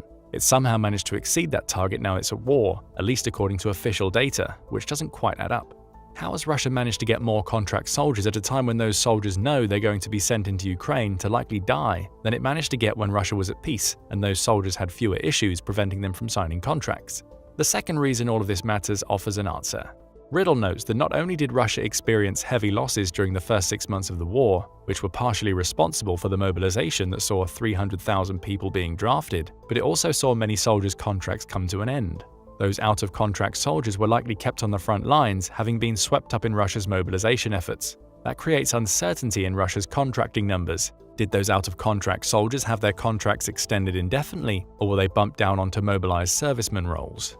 It was likely the former, meaning a large portion, if not the majority, of the 490,000 contract soldiers Russia claimed to have in its army as of December 19, 2023, weren't newly contracted troops. Most were likely those who had their contracts extended indefinitely when the war broke out. The point? Russia is actually struggling far more to recruit contracted soldiers than its official figures suggest. This isn't to say that there are no new contract soldiers on the front lines. There are. However, Russia's claims to have significantly bolstered its forces in this area are spurious, according to Riddle, with suggestions abounding that many of those in the contracted forces are people who should have been out of the army but have had their contracts extended. There are other issues with Russia's figures. For instance, Riddle claims that Russia is boosting these numbers further by including both prisoners and those enlisted in what the country calls its volunteer formations. Pravda reported on these volunteer formations in June 2024, in which it noted that Russia's Ministry of Defense created a volunteer corps of 20,000 people that included mercenaries, reservists, and ex-cons. The problem is that these volunteer units aren't getting the support they need to be effective in Ukraine. That's according to analysts Pravda quoted who said, Russia's irregular formations are mainly light infantry units, which lack integrated artillery or air support, making them more brittle than Russia's regular formations. Consequently, during the last 9 months, Russian irregular units have likely sustained proportionally higher casualty rates than Russian regular units. What does all of this mean for Russia's army from a manpower perspective? Not only does Russia's army have fewer contracted soldiers than the official figures suggest, or at least fewer new contract soldiers, but many are simply not up to the standard required. The volunteer and inmate forces lack the level of support offered to Russia's main forces, meaning the army is still rich in numbers but increasingly devoid of tactics. Putin isn't strengthening Russia's army. He's simply adding more warm bodies in the hope that pouring manpower into the Ukrainian meat grinder will be enough for him to win the war. And that brings us to another problem Russia's army faces: a lack of morale. We see hints of Russia's morale problem by looking at the support for Putin's war in Russia itself.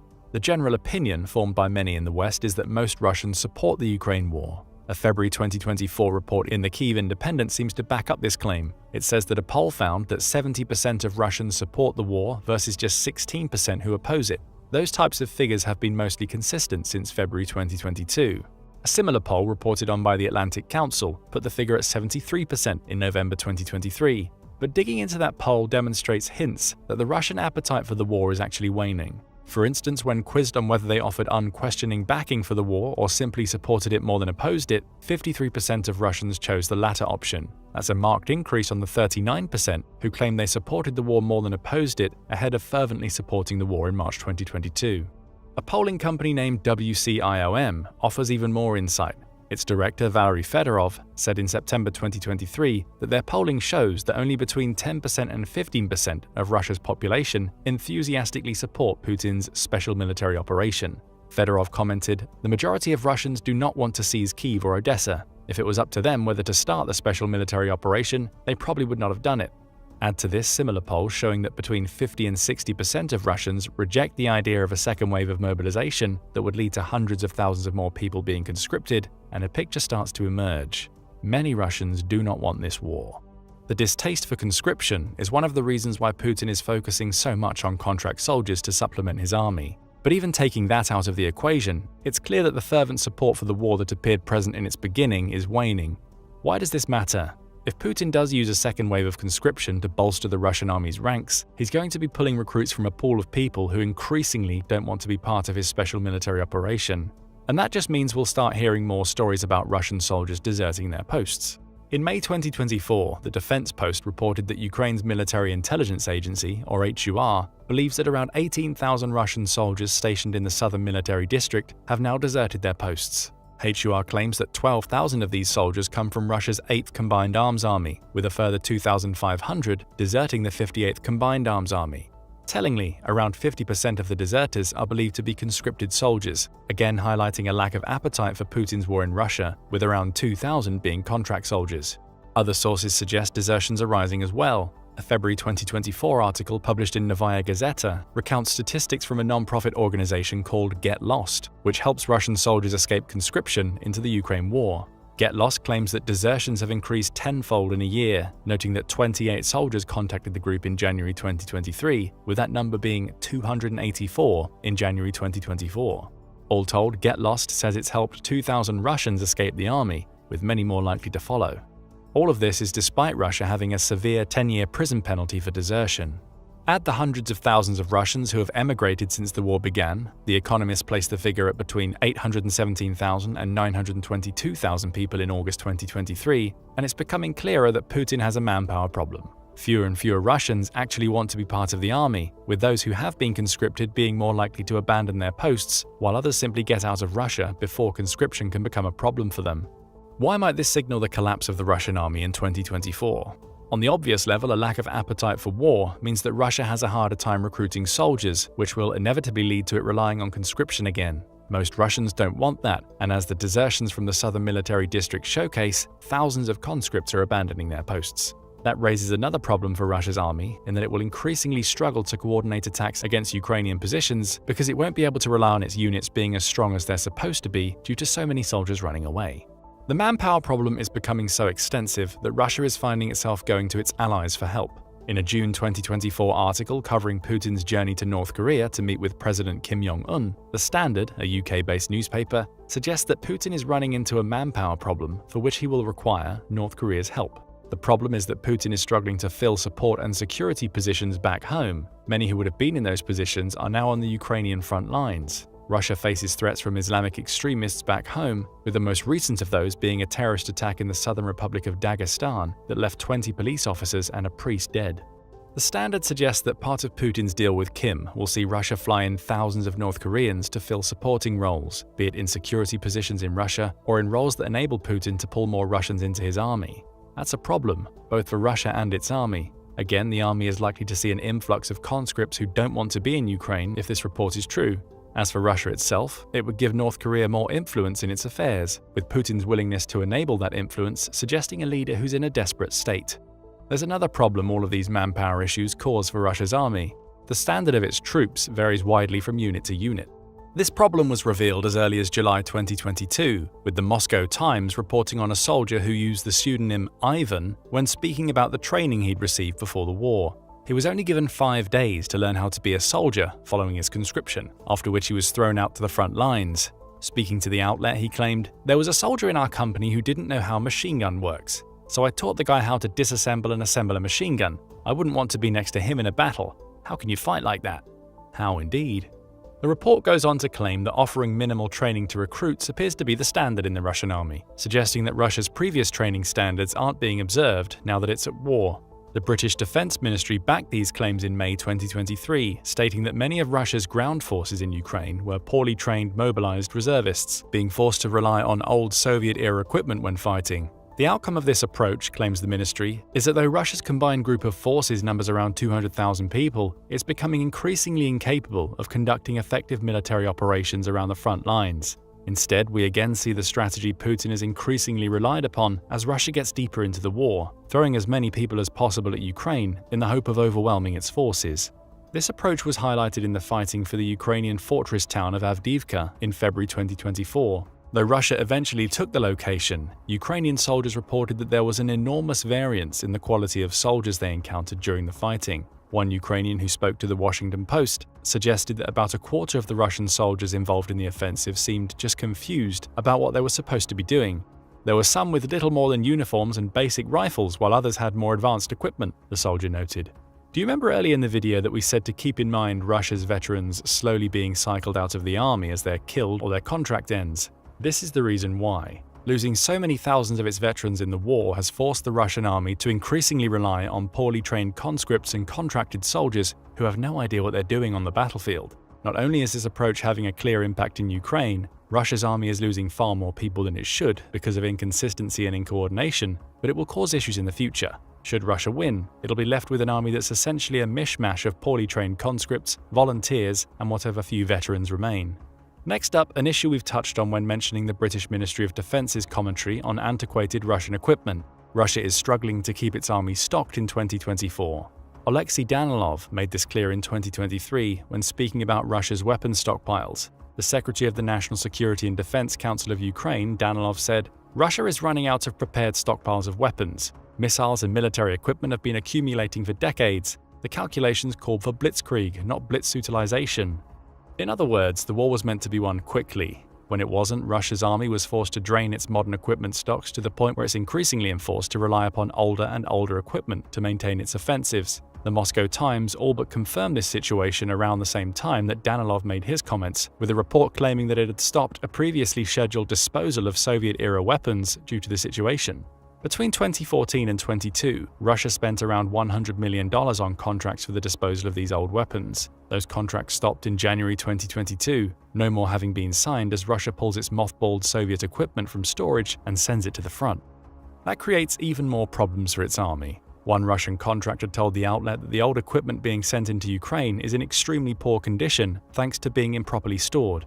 "That's why the front line isn't moving," he said when speaking about the slow progress Russia has made in Ukraine. Come 2024, there are even more reports that Russia's army is being forced to use outdated equipment. In February 2024, Reuters reported on Russia's refitting older tanks after losing around 3,000 in Ukraine.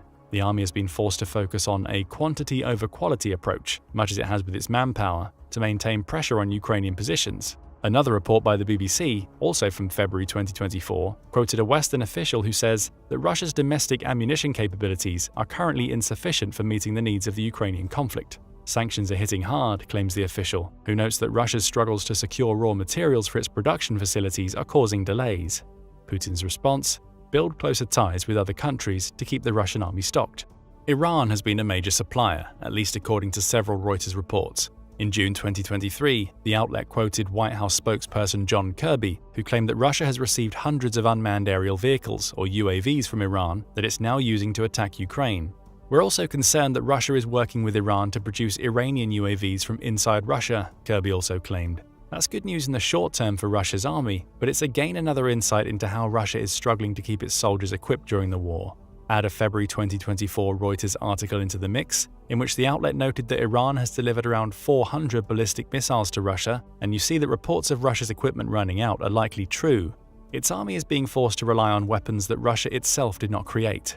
North Korea has also emerged as a key supplier, with a February 2024 report in Al Jazeera claiming that the country sent around 6,700 containers carrying over 3 million artillery shells to Russia in exchange for food. The two countries' presidents, Putin and Kim, have since signed a defensive pact that will likely see more North Korean armaments making their way to Russia as of June 2024.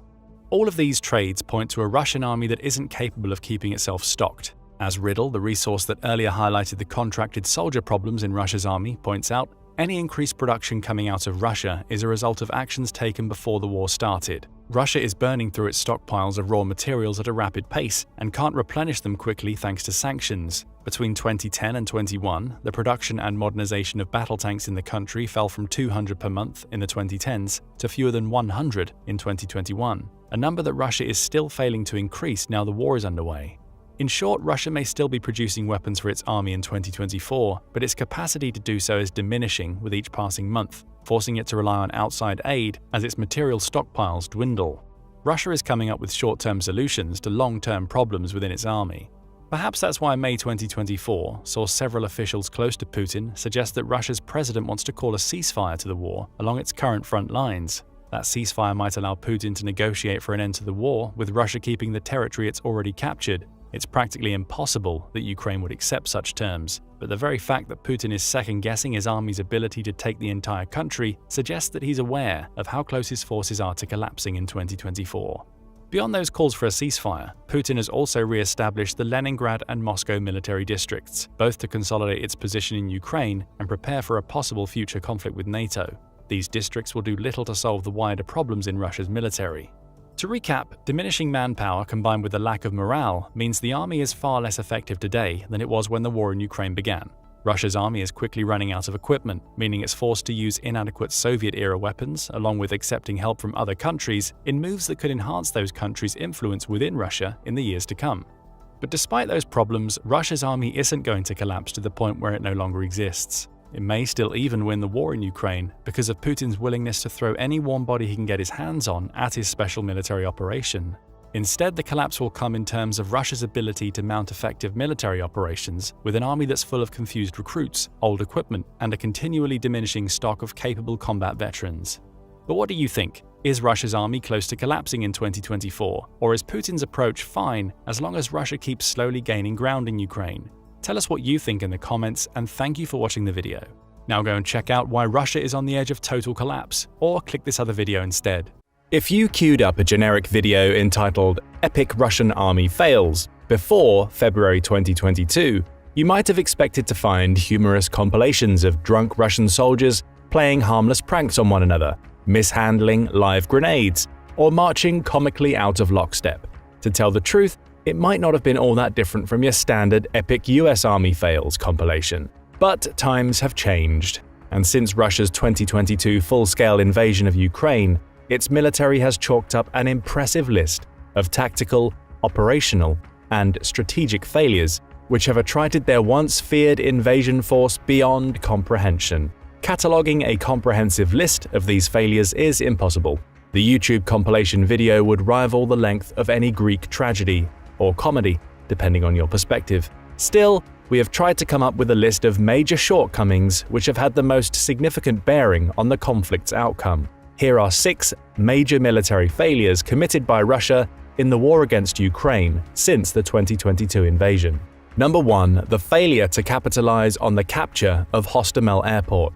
From the start of its unlawful invasion, Russia's hopes rested on the premise that its armed forces could rapidly encircle Kyiv, decapitate its political leadership, install a pro-Russian regime, and place itself in a strong position for negotiations. The quicker this happened, the less time Russia would afford the West to unite and intervene, and with hindsight, we know this mattered a lot.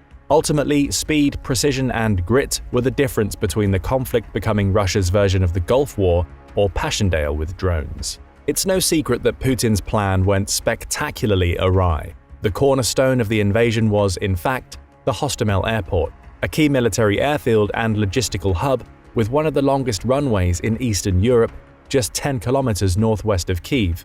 The battle for Hostomel lasted less than 36 hours, was the first major battle of the Russo-Ukrainian War and a decisive event in the war, and was a perfect example of how a tactical setback can snowball into operational stagnation. The plan was simple, conceived as a traditional airfield envelopment and seizure, followed by the insertion of elite airborne battalions in transport planes. Once on the ground, Russia's airborne troops would secure the city, overthrowing, assassinating, or forcing Zelensky's cabinet into exile. Putin truly believed Zelensky's government would capitulate in 3 to 4 days, the first of his many strategic blunders. In this, he severely underestimated Ukrainian resolve. There was plenty of risk in the Hostomel plan. It wasn't a traditional combined arms operation targeting Ukraine's armed forces in the field. It was a political coup de main, a surgical attack which sought to avoid a large, publicly shocking set-piece battle. Ancillary thrusts elsewhere across the country were designed in part to paralyze Ukraine's armed forces and spread them thin, maximizing Russia's chances. Russia had already tried a number of these high-risk, high-reward strategies in the past, with mixed results. It happened in Czechoslovakia in 1968, in Afghanistan in 1979, in Kosovo in 1999, and in Crimea in 2014. According to a group of Western Soviet experts, if anything, the attempt on Hostomel was stereotypical of prior regime change operations, equally reminiscent of their failed attempt to secure Grozny in 1994, when a multi-pronged assault into the heart of the city went badly during the First Chechen War. Russia likes shock and awe, and to achieve regime change, it follows a somewhat predictable blueprint: seize the capital's biggest airport, funnel in elite airborne forces, decapitate the political leadership, and prime the broader operational effort. The crazy thing is that Russia had all sorts of infiltrators in place across Kyiv prior to the attack. For months, saboteurs and spies tasked with enabling the Russian advance into the city went about funneling intelligence back to Moscow, marking landing zones, securing infrastructure, and more. Their efforts achieved little. Incredibly, in the same way many Russian soldiers were surprised that their initial deployment along the border on exercise had transitioned to a complex scheme for a large-scale invasion involving tight timetables and numerous axes of attack, many of Russia's saboteurs were likewise fuzzy on the details of Putin's plan. Fortunately, Ukrainian intelligence and police officers uncovered and arrested most of these infiltrators before the invasion truly had kicked off.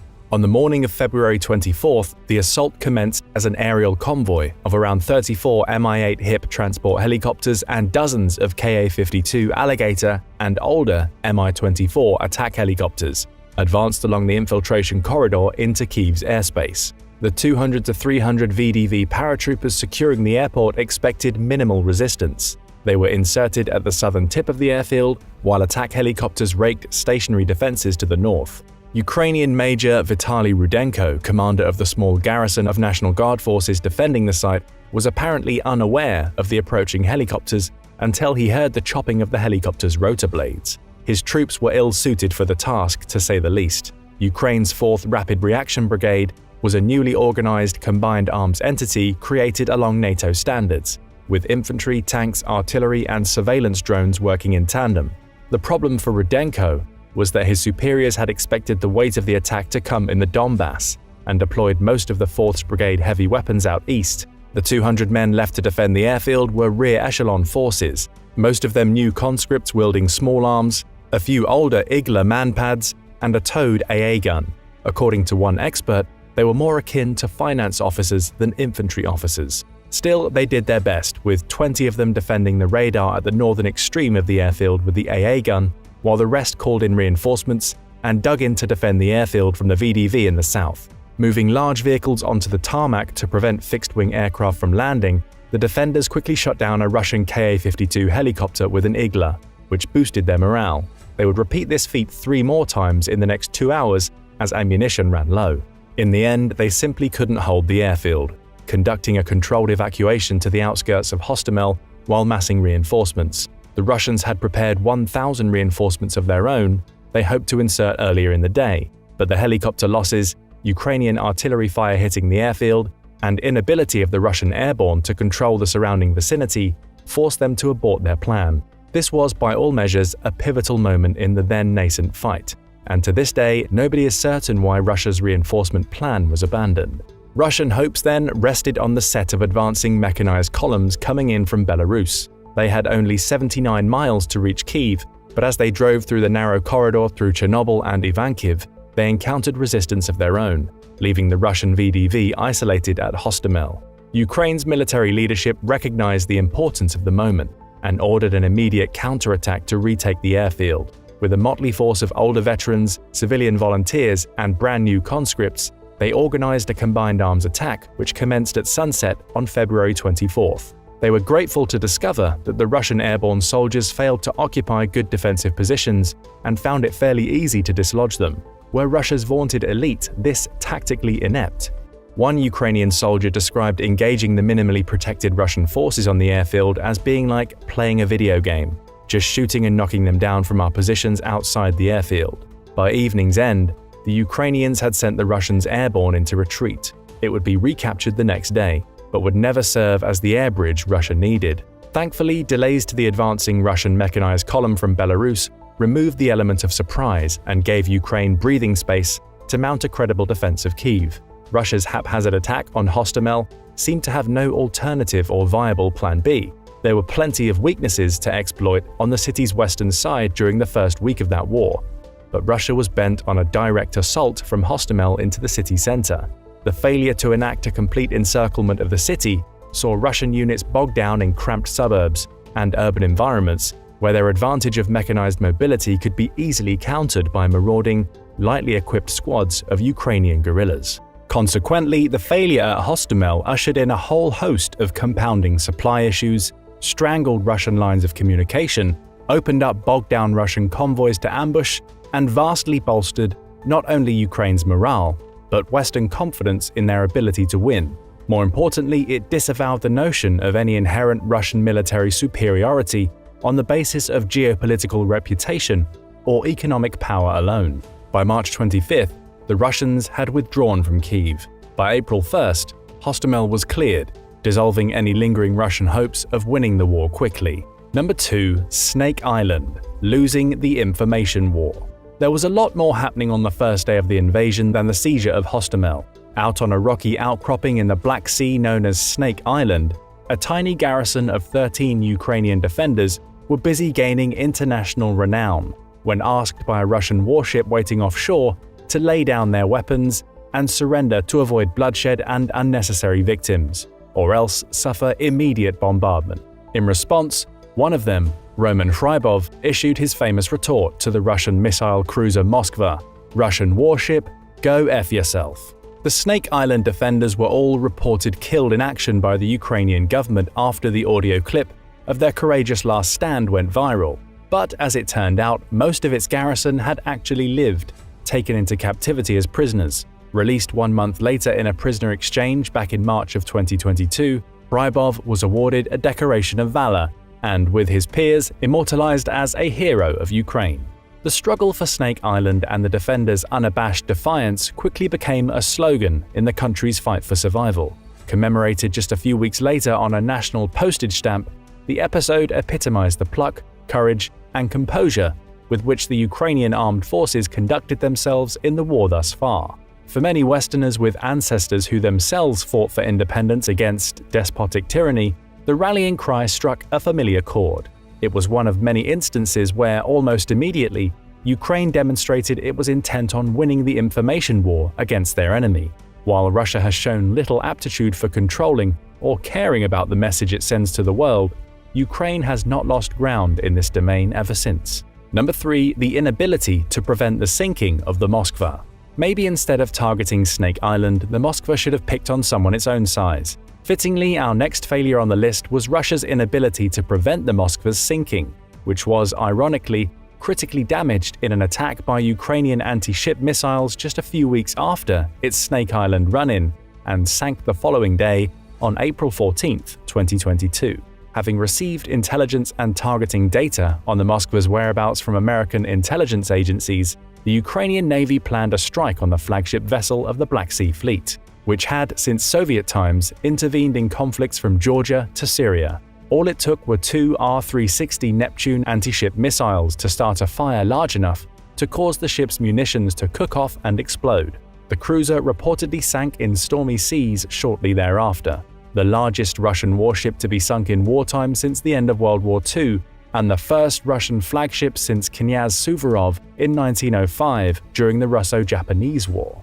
Recognizing its dependence on Western support early in the war against Russia, revealed Ukraine's penchant for delivering high-profile, if isolated, successes to demonstrate their competence in utilizing the inflow of military assistance. Russia tried to cover up the incident at first, claiming that the fire had been accidental and that it had been contained by Russian sailors. When the Moskva literally failed to surface on camera ever again, the Russian Ministry of Defense conceded it had sunk, this time while being towed in stormy seas. What is most eye-opening is that the Moskva had a triple-tiered air defense that could have provided an adequate chance of intercepting the incoming Neptune missiles, with 3 to 4 minutes of radar detection.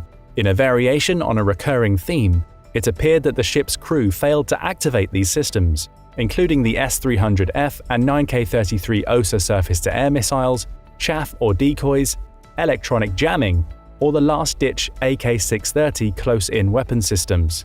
One Turkish correspondent claimed the snafu implied a lack of crew training for such emergency scenarios. And that is what is so damning about the entire incident, whether it was sheer incompetence or, as another Danish military analyst surmised, operator fatigue. The fact remains that Russian sailors transformed a situation where an expensive vessel, which could have almost assuredly survived several Neptune missile strikes, with some simulations even hinting that it would take at least 7 to guarantee the vessel's sinking, was sunk using only 2. The Moskva, according to retired U.S. Navy captain and former director of operations at U.S. Pacific Command's Joint Intelligence Center, was perhaps the largest warship ever disabled or destroyed by a missile. Today, Russia lacks the economic or industrial capacity to easily replace such a vessel. Its loss was humiliating to Russian President Vladimir Putin, a psychological strain which demonstrated Ukraine's ability to employ sophisticated weaponry effectively, forced the Russian Navy to move much of its battle group farther from the Ukrainian coastline, and further underpinned Russia's narrative of incompetence, which has proliferated after the attack. Hilariously, in April 2022, Ukraine began referring to the sunken vessel as a world-class dive site with underwater cultural heritage. Just 130 kilometers off the coast of Odessa, it can be admired without much diving, in water just 45 to 50 meters deep. Online tour offices still promote the wreck as the most interesting spot for diving in the Black Sea, with the best time to visit listed as after the Ukrainian victory over Russia. Number 4. The failure to achieve air superiority. From the depths of the Black Sea, we travel to the airspace over Ukraine, where, whichever way you cut it, you've probably been left wondering the same thing as everyone else. What on earth has happened to Putin's vaunted air force? Try as they might, Russian combat aviators have failed to establish any kind of air superiority over the battlefield thus far. Part of their problem rests with technological advances made in the 1970s, which made it possible to furnish vulnerable infantry with their own portable handheld anti-aircraft missiles too. Man-portable air defense systems, or MANPADS, are simple and cost-effective shoulder-fired rockets that lock onto aircraft using infrared homing. They can be taught to new users in a matter of a few minutes. Knowing Russia's numerically superior air force would play a central role in the opening phases of its invasion of Ukraine back in February of 2022, Western nations rushed thousands of MANPADS into Ukrainian hands to shore up their air defenses. These included American Stinger missiles, surplus Soviet Iglas, and British laser-guided, high-velocity Starstreak systems. The gamble paid off. Cheap MANPADS made it much harder for Russia's air force to establish aerial supremacy, imposing steep, asymmetrical costs on Russian pilots who could no longer safely approach priority targets in Ukrainian airspace. For the price of one 60,000 to 80,000 Igla, Ukrainian soldiers can down a $36 million Su-34 bomber, or an $85 million Sukhoi Su-35S fighter. That's real bang for your buck. This has had real repercussions all over the battlefield. Modern combined arms warfare hinges on effective cooperation between all service branches – air, armor, artillery, and infantry. Because Russia has thus far been unable to provide active, continuous air cover for its ground units, tanks, logistics convoys, artillery, and infantry have been repeatedly caught out in the open and destroyed over the course of the war, a spectacle played out almost daily in combat footage littering social media for the entire world to see. This isn't to say Russian aircraft are not present over the battlefield or that Ukraine enjoys its own air superiority. Far from it. Russian aircraft make overflights every single day, but most last only a few seconds, with fighter bombers flying in pairs or groups of 4, ingress to a target area at low altitude, maybe 50 meters or less, and then lob the rockets and bank left or right and return back to base. Rather than hover over the front, far slower helicopters tend to operate similarly as airborne artillery platforms, approaching the contact line, firing their salvos of unguided rockets, and departing as quickly as possible. This has made it even harder for Ukrainian infantry to shoot down Russian aircraft. Constant vigilance is required since little warning is given. Since timing is everything, concealed Ukrainians tend to target slower Su-20 fighter bombers and helicopters like the Mi-8. Hefting an 18-kilogram Igla onto your shoulder while sprinting out into the open, trying to hold it steady to get a lock while the target zips overhead, then launching the missile knowing you're in mortal danger, all within a span of 15 seconds or less, can you imagine how difficult that must be? The decentralization of air defense made possible by manpads like the Stinger has helped limit the effectiveness of Russian air power, but it hasn't blunted it altogether. According to former Staff Sergeant and Green Beret David Bramlett, a combat veteran who recently spent 11 months fighting the Russians in Ukraine, Russia could still turn things around if Western support wavers. Russian air superiority, he argued, would be the worst-case scenario for Ukraine at this point. If Russia can gain air superiority, it's going to be an entirely different battlefield, and the Ukrainians are going to have a very, very hard time of putting up a conventional resistance. Lucky for Ukraine, Russia also has its own incompetence to thank in part for its lack of air superiority. Recently, accidents have taken their toll on Russian aircraft, with 6 crashes alone registered over the span of 2 months in late 2022. The slew of accidents reflects the toll the war has had on Russian aviation writ large. Reflecting on aerial crashes, Michael Bonnet, an engineer and analyst at RAND Corporation, noted that what's interesting is that even aircraft not involved in the Russian invasion are crashing. In an interview with Business Insider, he said that while mechanical failures are expected in aircraft over time, a rapid increase in fleet-wide mechanical failures may indicate that something fundamental has changed. So what has changed? The war has placed immeasurable strain on Russian aviation. Colossal losses early in the conflict contributed to Russia's tendency to adopt more risk-averse tactics, playing a subordinate role to Russia's ground troops, according to Guy Plopsky, an Israeli defense analyst and Russian expert. In just 8 months, Russian combat aviators flew an average 150 sorties a day for a total of 34,000 combat sorties. But the number of sorties has greatly diminished. From an early high of 300 per day, Britain's Ministry of Defense estimates that now Russia probably conducts tens of missions per day. Very few of those sorties actually enter Ukrainian airspace. General wear and tear can be expected in any war, but the immense toll has seriously impacted Russia's pool of 7,500 relatively inexperienced pilots, who are said to receive roughly 100 hours of flight time per year, 1/3 less than their NATO counterparts. The lack of training limits their ability to conduct the type of massive air campaigns Western armies almost take for granted. The lack of qualified pilots is only one part of the problem. Russia also lacks skilled mechanics or the proper tools to make and fix the parts needed to keep Russia's modernized air fleet up to snuff. The fact that the pre-war stockpiles are dilapidated and rapidly diminishing only adds to the problem as the demand for specialized parts and repair tools grows. Russia has tried to mobilize greater amounts of manpower to address the human part of the problem, which, as you can imagine, has its own issues. Just like training pilots, you have to train the repair crews to diagnose and maintain extremely complex computer avionics and technical systems. That is, if you can get them. Herein lies another problem with Russia's air force. While mobilization certainly affected the small and medium-sized companies that make aviation parts, the random crashes and accidents began happening prior to mobilization. The shortage of manufacturing tools was already going on, which means Western sanctions may have had a role to play. Russia has been left in an economic and industrial vice by the West, squeezed out of many of its traditional import-export markets, where it has received the critical components it needs to keep its planes airworthy. Ultimately, there's no out-and-out answer as to why Russia has failed to establish air superiority. It's likely that a combination of factors – wear and tear, stress on older airframes, a lack of pilots and trained air crews, and Western sanctions – have each played a significant role. What we do know is that thanks in part to their own outstanding courage, adaptability, and resilience, coupled with the material support they've received from the West, Ukraine has managed to do a lot with a little in terms of its own air defense. Number 5. Russian armor failing in Ukraine. It's been said that the only thing getting more airtime than Russia's ailing air force these days are the airborne turrets of its exploding tanks. Boy, can those things fly. Russia has lost well over 2,300 tanks since it invaded Ukraine.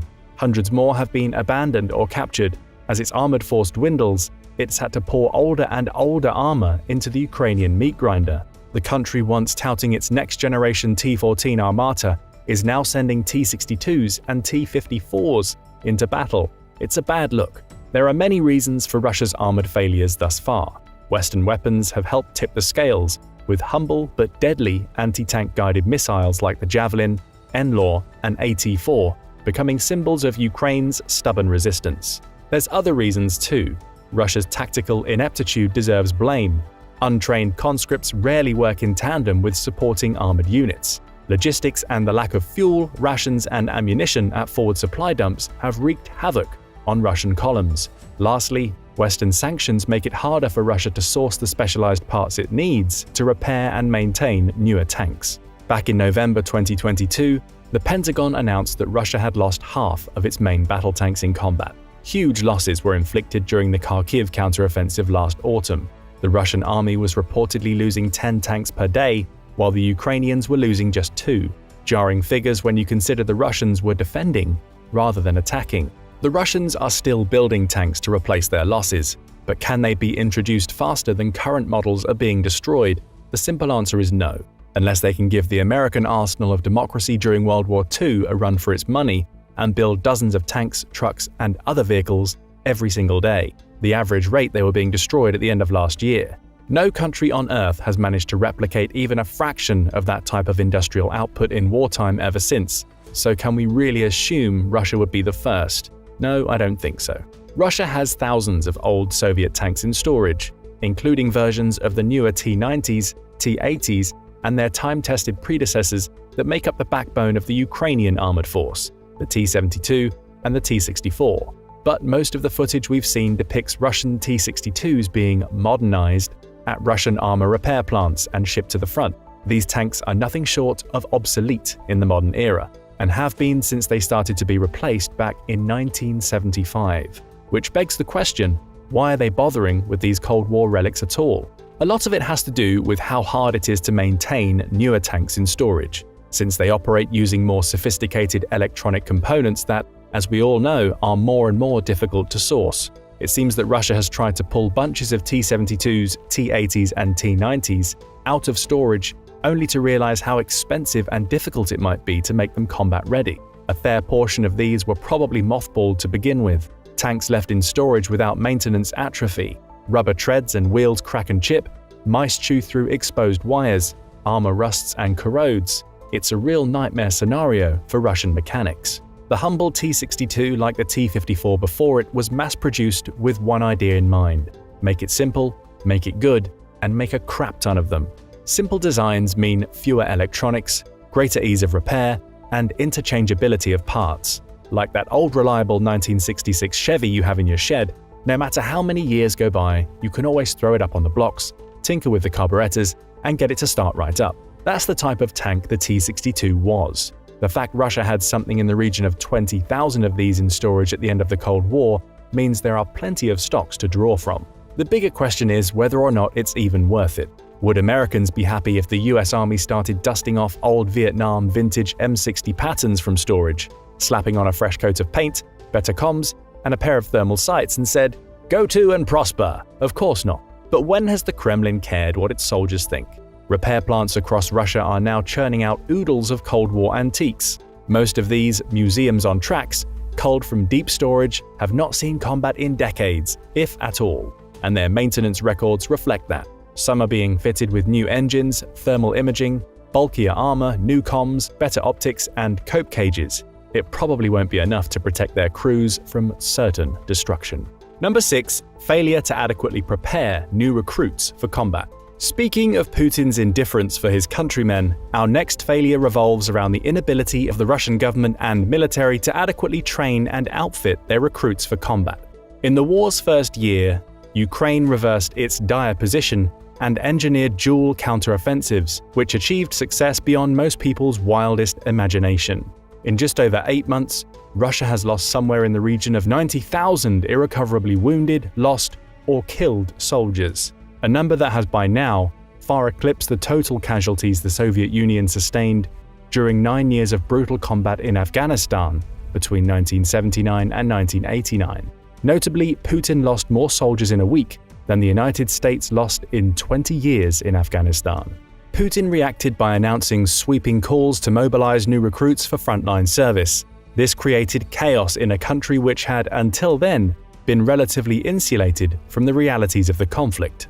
Many military-age draftees did everything in their power to avoid conscription, fleeing on planes and trains, and where that failed, on bicycles, scooters, and on foot. Satellite imagery and social media posts revealed miles-long traffic jams at Russia's borders with Georgia, Finland, Mongolia, and Kazakhstan, among others. Thousands of cars and piles of abandoned bicycles attested to the scale of dissatisfaction.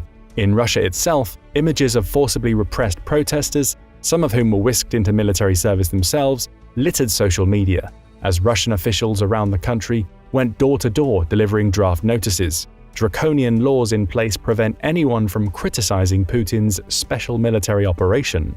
Enlistment officers scoured the country for draft-age males. Under Russian law, men eligible for conscription must be handed a draft notice in person.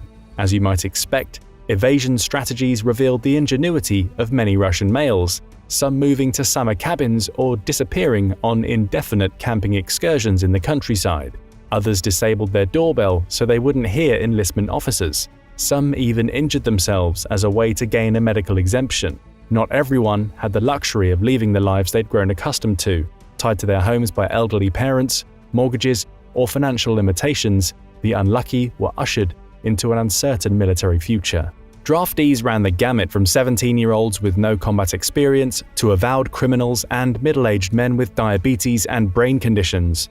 There was little regard for health, expertise, or background, even though Putin's draft specifically called for reservists with military skills. Naturally, the cannon fodder label has been applied to these new recruits, a common refrain among the men themselves, if scores of anecdotal Telegram videos are to be believed. Zinc coffins are already coming, one jaded Russian military blogger complained as the mobilization unfolded. "You told us that there would be training, that they would not be sent to the front line in a week. Were you lying again?" The bottom line is that the mobilization revealed stark structural manpower deficits, which, according to Michael Kaufman, led to problems with recruitment, retention, and rotation. Units which couldn't be rotated were quickly exhausted in combat, which led to the hiring of short-term volunteers, which further exacerbated the retention issues. It was a deadly cycle, one which saw Russian conscripts used up faster than a one-ply roll of toilet paper.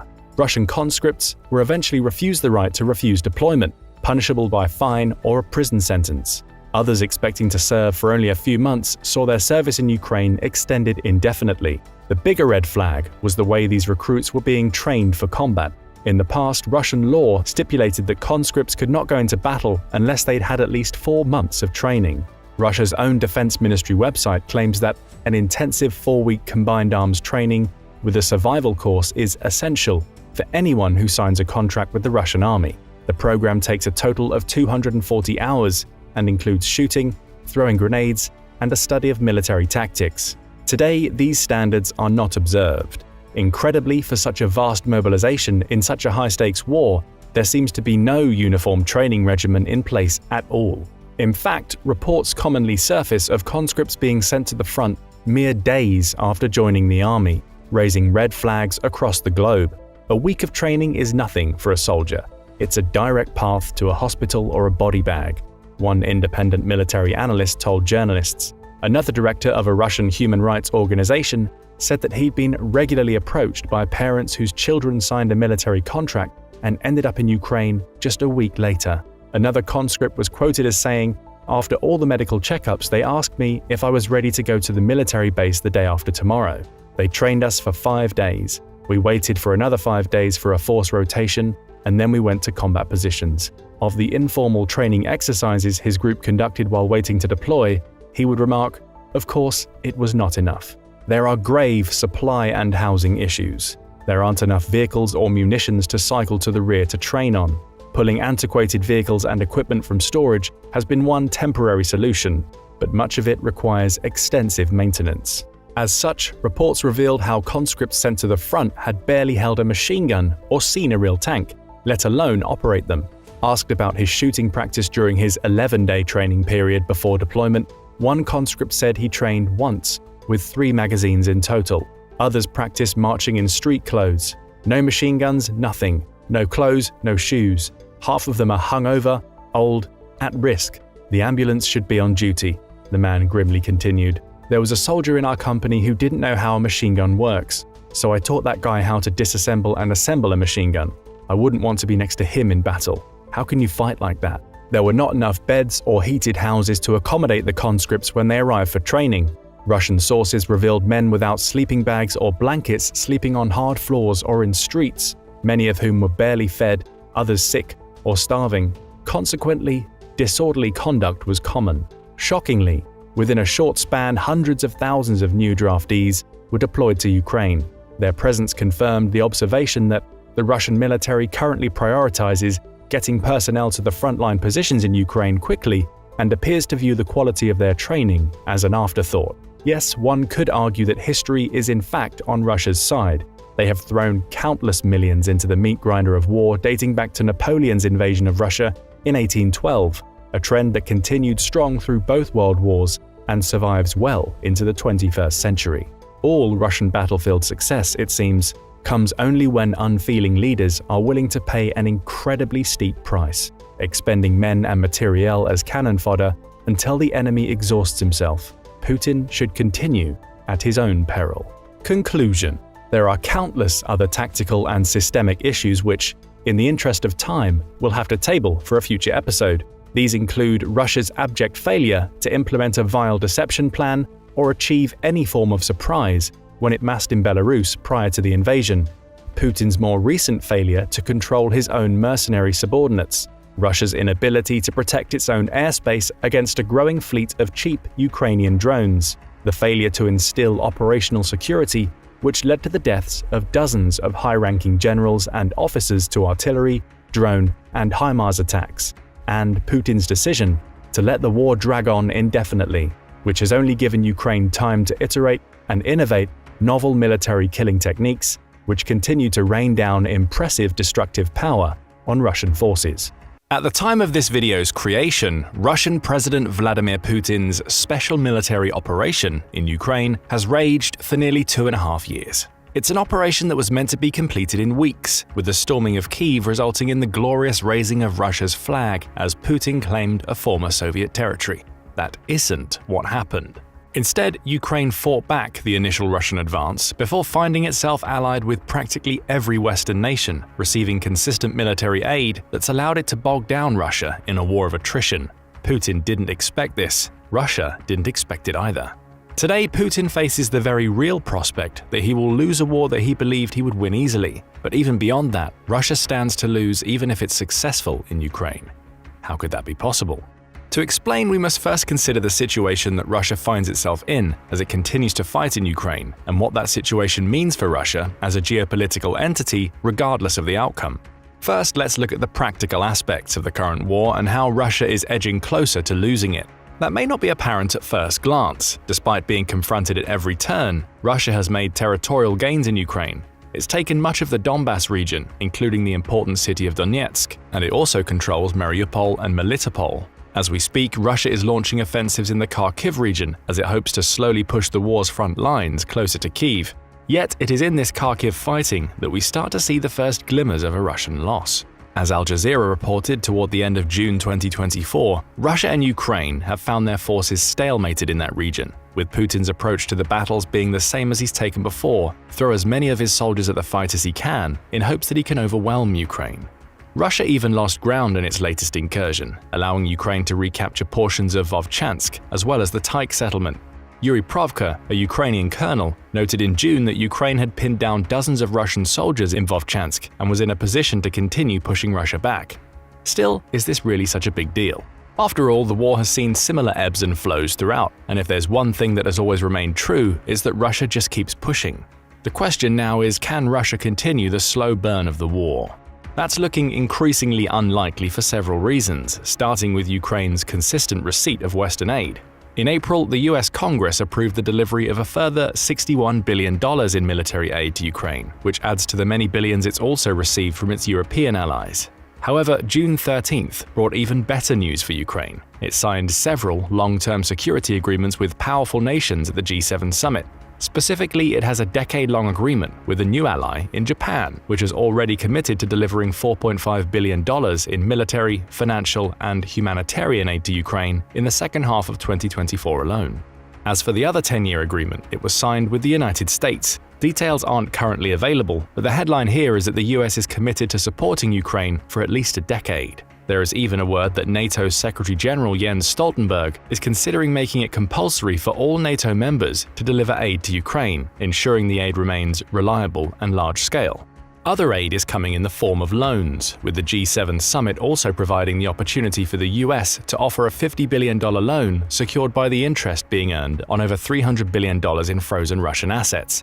All of this points to a war that's going to be dragged out even longer, and the longer the conflict goes on, the less likely a Russian victory will become. Desperation is creeping into the Russian approach, which is demonstrated by Putin's attempt to form his own alliances. Nowhere is that more evident than in the June 2024 signing of a defensive pact between Russia and North Korea. Writing for The Guardian, Johns Hopkins University historian Sergei Radchenko points out that such a pact is a sure sign of desperation in Putin. With Russia's vaunted military machine having been proved something of a paper tiger by the Ukrainians, there is an implied humiliation in shopping around for weapons in places like North Korea, a disdained client state at the best of times. Putin finds himself seeking solace in the arms of another geopolitical pariah, with that move likely to lead to more sanctions being placed against both states.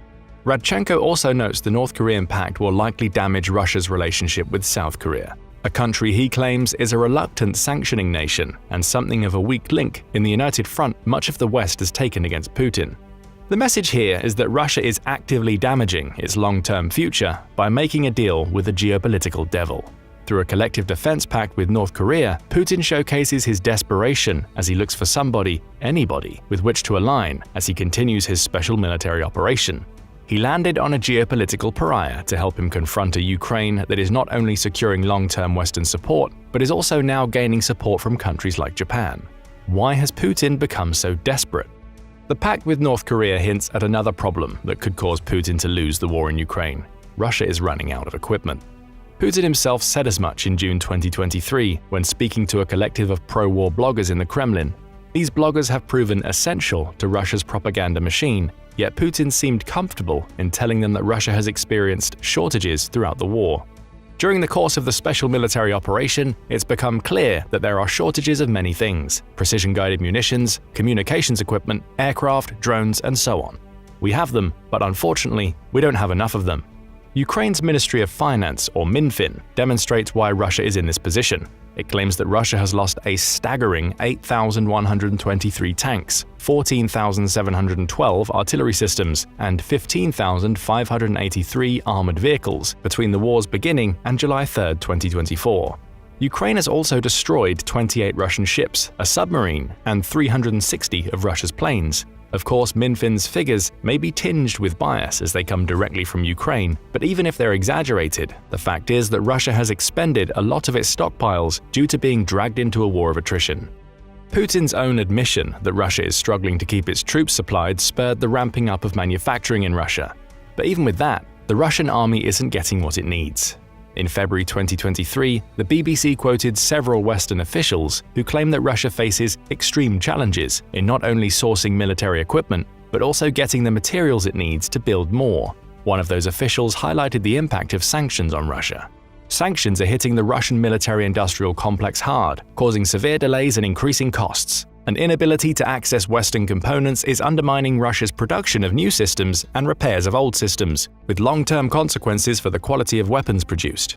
The same official claims that Russia is now requisitioning equipment that was intended for delivery to other countries, meaning it's damaging relationships with its buyers in order to keep itself stocked. The situation is so bad that Russia may only have a one-year reserve of weapons available as of April 2024. That's according to David Axe, a journalist, filmmaker, and Forbes contributor, who points out that Russia is losing between 800 and 1,000 people daily in Ukraine. According to Axe, Ukraine is on track to kill 300,000 Russian soldiers by the end of 2024, which could potentially cripple the Kremlin's efforts to mobilize more soldiers during the year.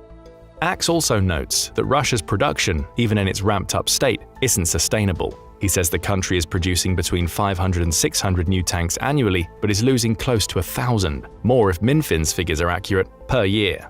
The gap between production and losses is so large that Russia has been forced to resort to using mothballed Soviet-era equipment to keep its troops supplied.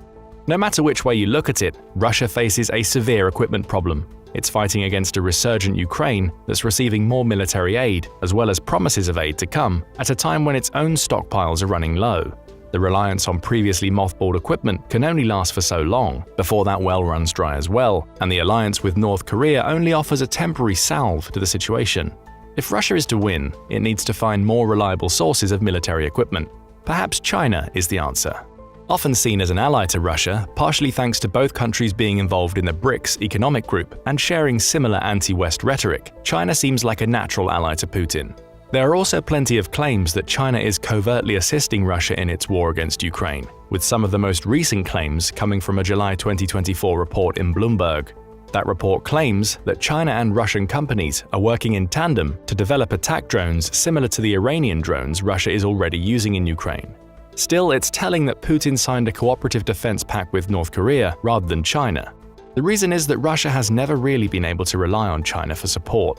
Part of the reason for this is that mistrust has always been the driving force in the relationship between China and Russia. The China Power Division of the Center for Strategic and International Studies, or CSIS, highlights this. Though CSIS notes that Russia and China have indeed strengthened their relationship since the beginning of the Ukraine war, there is a growing power asymmetry between the two. China is a nation on the rise, and one that's rapidly modernizing its military, at a time when Russia is relying on Soviet-era technology to fight its war. Worse yet for China, an increasingly aggressive Russia creates the possibility of an international blowback against Beijing, which is something that China doesn't want as it seeks to walk the line between Russian support and Western trade. That has already almost been the case. In December 2023, US President Joe Biden signed an executive order that threatened sanctions against any financial institutions that enabled Russia to bypass the sanctions placed against it. That was essentially a warning shot to China: stop enabling Russia or Beijing will be the next target. In June 2024, a similar warning was delivered to China's small banks, this time with the backing of the entire G7. The result has been that many of China's banks have simply stopped trading with Russia, leaving Moscow increasingly isolated and perhaps explaining why he sought an alliance with North Korea ahead of the far more powerful China. Beijing is simply not ready to throw in with Russia. That's a severe problem for Russia, as China's influence is already massive in the country. As The Conversation pointed out in July 2024, the Chinese yuan accounts for 54% of trades conducted on Russia's stock market, with China also covering around 90% of the imports of electronic components, sensors, and radars that Russia uses to build advanced military hardware. If Russia is isolated from this Chinese supply, as is becoming increasingly likely due to the threat of sanctions, its material and equipment issues will be expounded. Russia will be capable of producing less at a time when it's already not producing enough to support its military. So Putin is left to form alliances and purchase weapons from North Korea and Iran, countries that are also subject to damaging sanctions. As for China, it's gained so much influence in Russia at a time when it still needs Western markets to support its economy. The conversation suggests that China is now in a position where it could end the war without ever getting involved. All it needs to do is further cut Russia off economically by refusing to do business with it. So we see that Russia losing the Ukraine war isn't the only example of a conflict that it's on the verge of losing. Moscow is also losing on the wider geopolitical scale. Getting bogged down against Ukraine has allowed other countries to exert a stronger influence over them. China is the obvious beneficiary here, but North Korea is also now in a stronger position thanks to being allied with Russia. As for Putin and Russia, they're slowly giving up long-term power in exchange for short-term gains, which means that even a victory in Ukraine will mean it's lost geopolitical wars elsewhere. Russia only has one outright ally, and it's a country that is as isolated as they are. Russia's economic ties to China also led to a secondary war that Putin was losing, the war to maintain his country's economic strength. According to the Wilson Center, Putin legitimized his power base in Russia during the early 2000s by positioning himself as the leader who led Russia out of economic turmoil. Under Putin, Russia escaped the chaos of the 1990s and established itself as a country that achieved continued growth and stability throughout the 2000s and 2010s. That record and the goodwill that came from it is now in tatters. The Wilson Center notes that the Ukraine invasion led to many Western corporations leaving Russia, often selling their assets in fire sales to get out as quickly as possible. Modernity is on the downslide, with Russian manufacturing reverting to poor quality products. Cars are being built without airbags or anti-lock brakes. Western-made planes, both military and commercial, are failing due to lack of parts. Worse yet for Putin, it's the Russian people who are feeling the effects of the Ukraine war the most, as the Wilson Center explains. Russian counter-sanctions on such imports as food have driven up costs for Russian consumers, while Russia's national bank struggles to mitigate the elevated interest rates and plummeting exchange rates resulting from Russian wartime fiscal policies. The Wilson Center also notes that Putin's approach to the war has backfired economically. It says that many of the complaints he directed toward the West prior to his special military operation focused on how he believed other countries were trying to weaken Russia by turning it into a resource colony. That theory has become a reality, though it's not the West that's benefiting from Russia's abundant oil and gas. It's countries like China and India. Both are major buyers of oil from Russia, with both also often paying in the Indian rupee or the Chinese yuan, both unconvertible currencies for Russia in its current state. Even in the face of trade between Russia and China surpassing $240 billion for the first time in 2023, there were clear signs of an imbalance. Russia imports far more from China than China imports from Russia. In essence, Russia has become the resource colony Putin feared it would be as a result of the war, only the beneficiaries are countries Russia might consider allies. That relegation to resource colony and the power imbalance that comes with it was made clear by China's President Xi Jinping during the 2023 China-US Summit in San Francisco. Reporting on the event, William Pomerantz, the director of the Kennan Institute, noted, "Xi proclaimed that the world was big enough for two powers. He made no mention of a third." If the US and China are those two powers, Russia has been relegated to a country that is useful for little more than the resources it can provide in the eyes of both. Even if we look beyond how Russia's war has downgraded it as a global power in the eyes of its contemporaries, Putin's approach to Ukraine threatens to leave Russia in economic ruin once the war ends. Win or lose, Russia still loses. Renaud Foucault, who's a senior economics lecturer at the UK's Lancaster University, says that Russia's economy has become so wrapped up in the Ukraine war that it stands to lose massively regardless of the outcome. That may seem like a strange claim, given that the country's gross domestic product, or GDP, grew by 5.5% in the third quarter of 2023 when compared to the same period in 2022.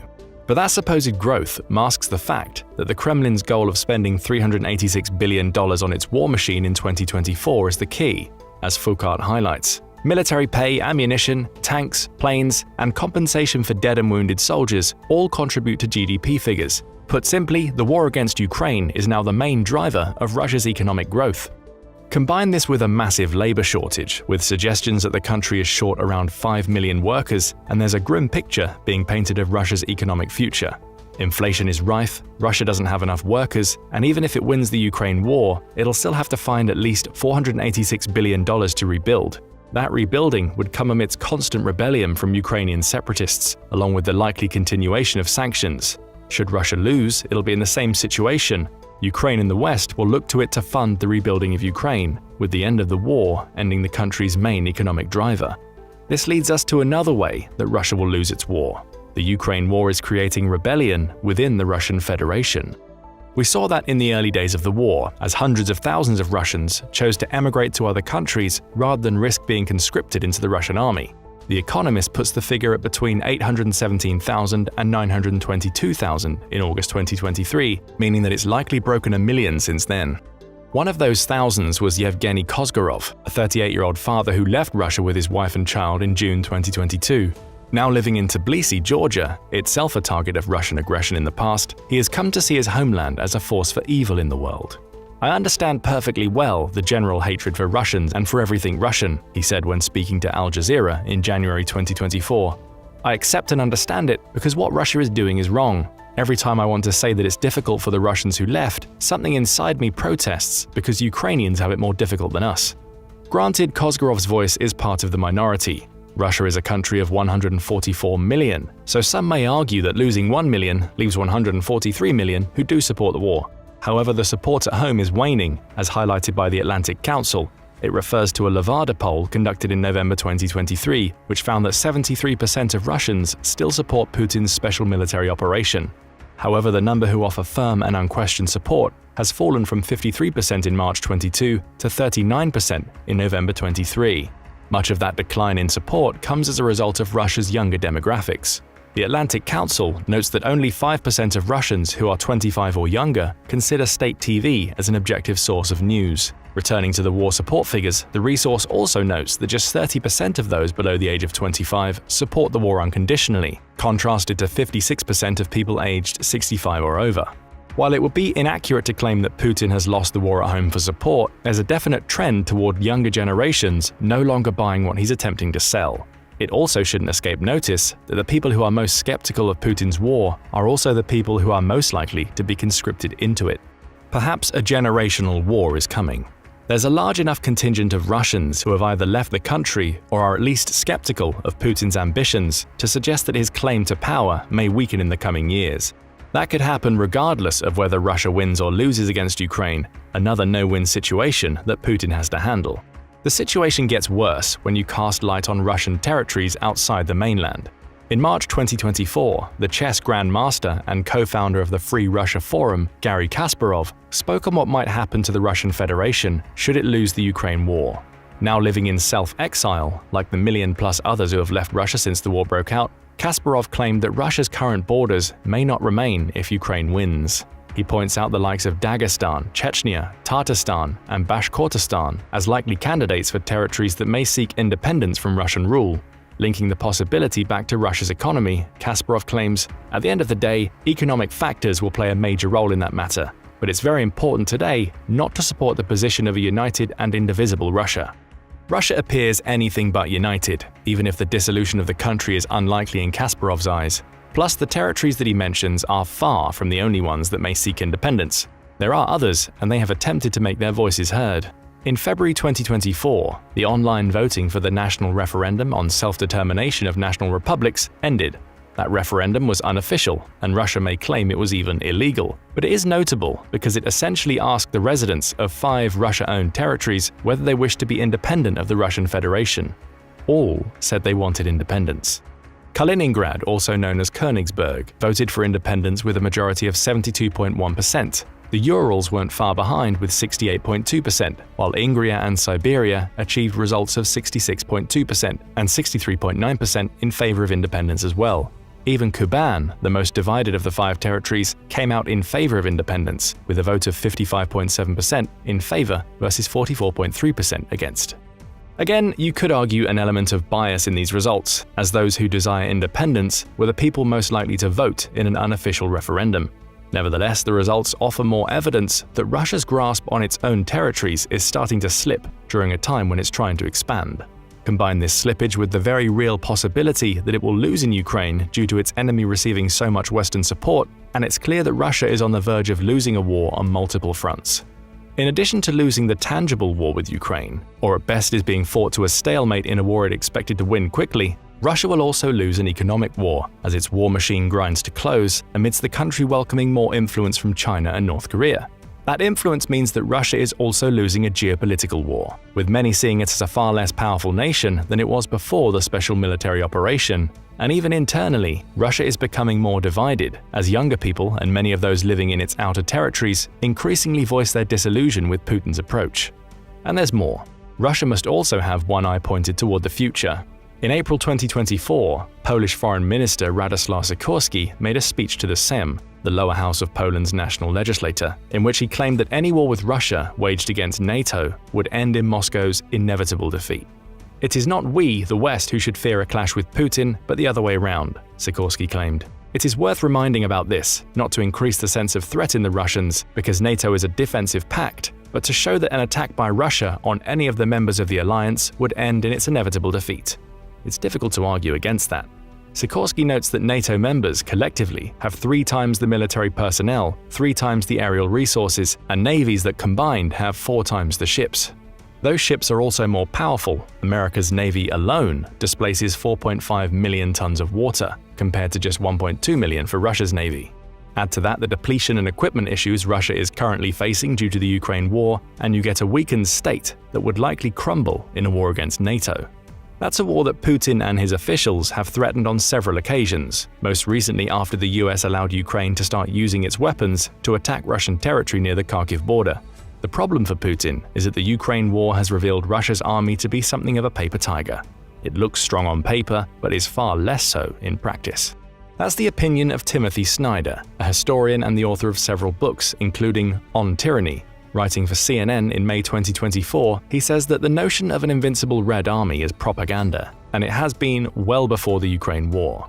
As Snyder notes, Russia was defeated by Poland in 1920, likely only defeated Nazi Germany during World War II due to Allied involvement, and was forced to withdraw from Afghanistan, having failed to achieve its goals following its 1979 invasion. Russia's track record in the 20th century is not that of a nation that is a leading military power. The failing invasion of Ukraine only further demonstrates that on paper, power doesn't translate into automatic victory. So where does all of this leave Russia? There's a very high chance that it will lose against Ukraine, not only because Ukraine is receiving so much support, but because its own equipment stockpiles are dwindling. Russia is in desperation mode, to the point where it's seeking help from another geopolitical pariah, North Korea, a step that will only further isolate Russia from the rest of the world regardless of the war's outcome. China, potentially its strongest ally, is holding it at arm's length due to the threat of Western sanctions, and is essentially turning Russia into the resource colony Putin always feared the West would make it. Worse yet, Russia's economy is only being propped up by its war, and its people are showing signs of turning against Putin. Plus, regardless of the outcome of the Ukraine war, Russia is far from ready to fight against NATO or the many countries it counts as members. Even if Russia takes Ukraine, it's already lost multiple wars. It's lost economically, geopolitically, and in terms of the global view of its strength as a military nation. Taking Ukraine won't help. It'll still be a geopolitical pariah, with the only solution seeming to be to withdraw from a war that threatens to last for many more years. But what do you think? Do you believe that Russia will win in Ukraine? And if it does, will it manage to win the many wider external and internal wars it faces? Or are we watching as a major power continues a slow decline that will leave it a shell of its former self in the years after the war's end? The Soviet Union's notorious economic blunders led to its collapse, yet Russia seems to have learned little. President Vladimir Putin's recent decisions show that economic mismanagement is still rampant, threatening to doom the country once again. This time, these mistakes might also drag down the Russian army. Putin's war economy aims to sustain military operations, but a fully militarized economy can only go so far before collapsing under its own weight. Ignoring practical realities and the well-being of the forces only accelerates the downfall. Poor decisions are fracturing the structure meant to project power, jeopardizing military effectiveness and national stability. In this video, we explore how these economic missteps are undermining Russia's military and the nation's future. And this is precisely what happens in Russia, and precisely what this video will look into.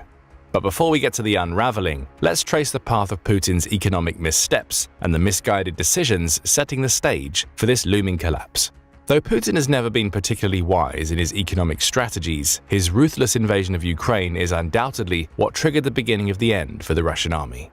You see, when Putin first launched the invasion against Ukraine, he expected Kyiv to crumble in a matter of days, securing a swift and decisive victory. Instead, he was met with unyielding resistance both on and off the battlefield. The resistance off the battlefield, the formidable response from the international community, was what tanked the Russian economy faster than Putin expected Kyiv to fall.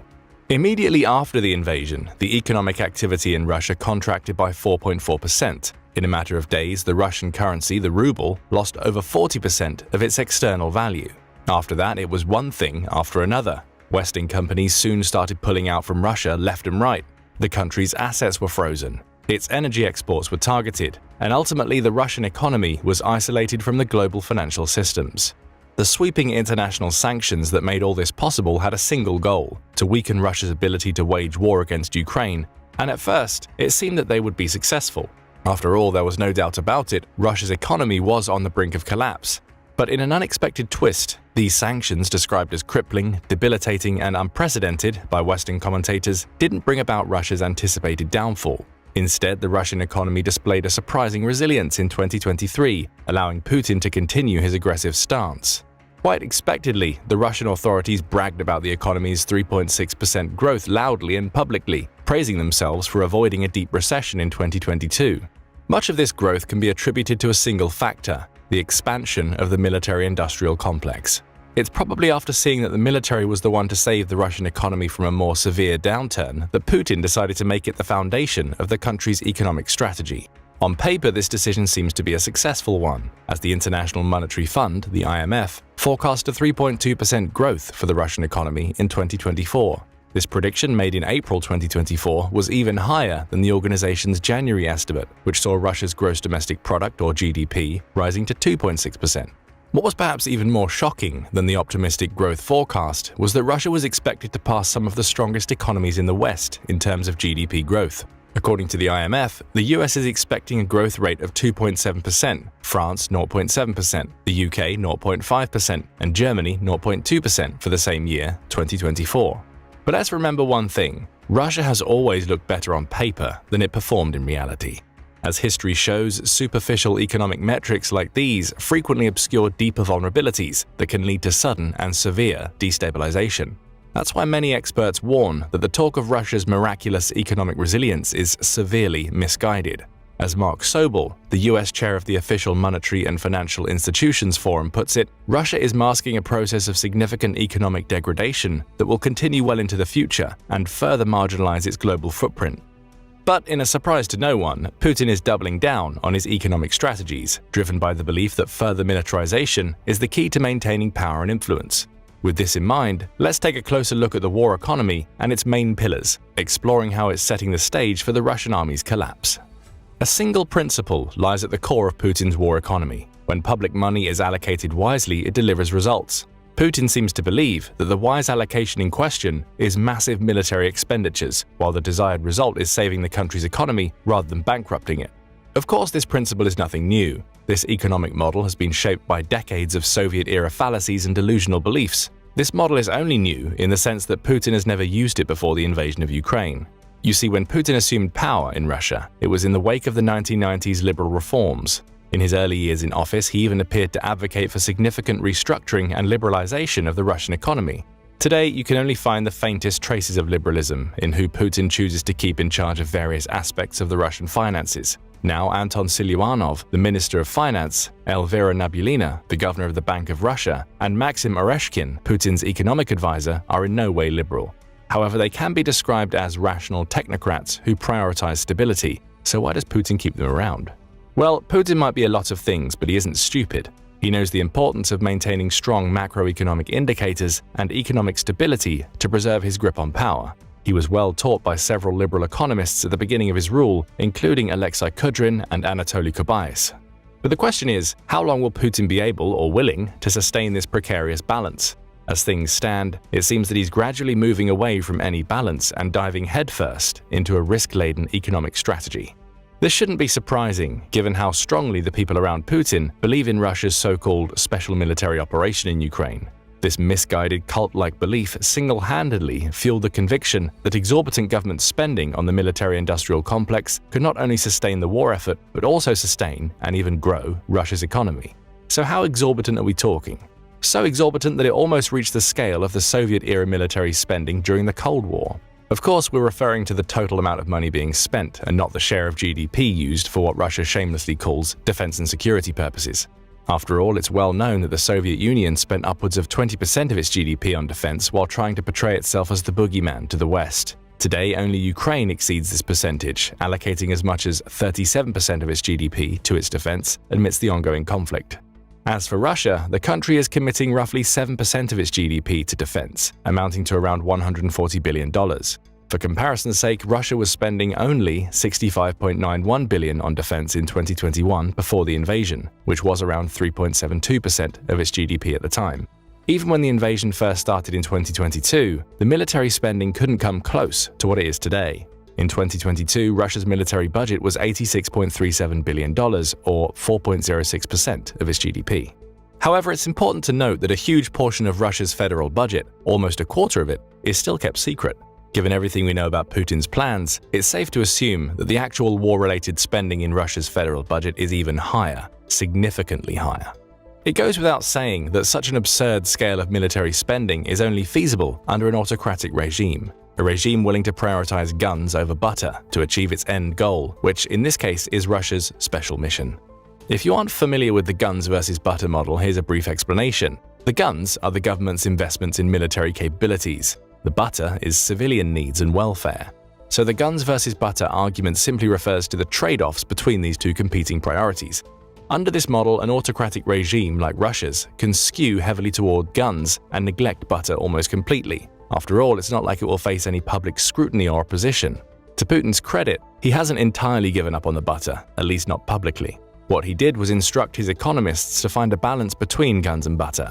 His exact words were, "While increasing our defense and security expenditures, we bear in mind that all our social obligations to the people must be fulfilled and that our national development goal must be achieved in all spheres, including in social protection." He further explained that he primarily referred to education, healthcare, and support for veterans. Of course, Russia's federal budget lacks the necessary money for all this butter, so this part will have to be handled by the market sector, which continues to function in Putin's Russia thanks to the foundation laid by the reforms of Russia's former Prime Minister, Yegor Gaidar, over 3 decades ago. So we have a market economy, the dominant emphasis on the military-industrial complex, and state interventionism. This fascinating mix has prompted many analysts to conclude that Russia is on the path of adopting an economic policy resembling military Keynesianism. If you aren't familiar with the term, military Keynesianism is an economic theory that advocates for increased government spending as a means to stimulate economic growth and employment. The equation is simple. Invest in the military sector heavily and you'll get more economic activity, jobs, and technological advancements. Sounds familiar, doesn't it?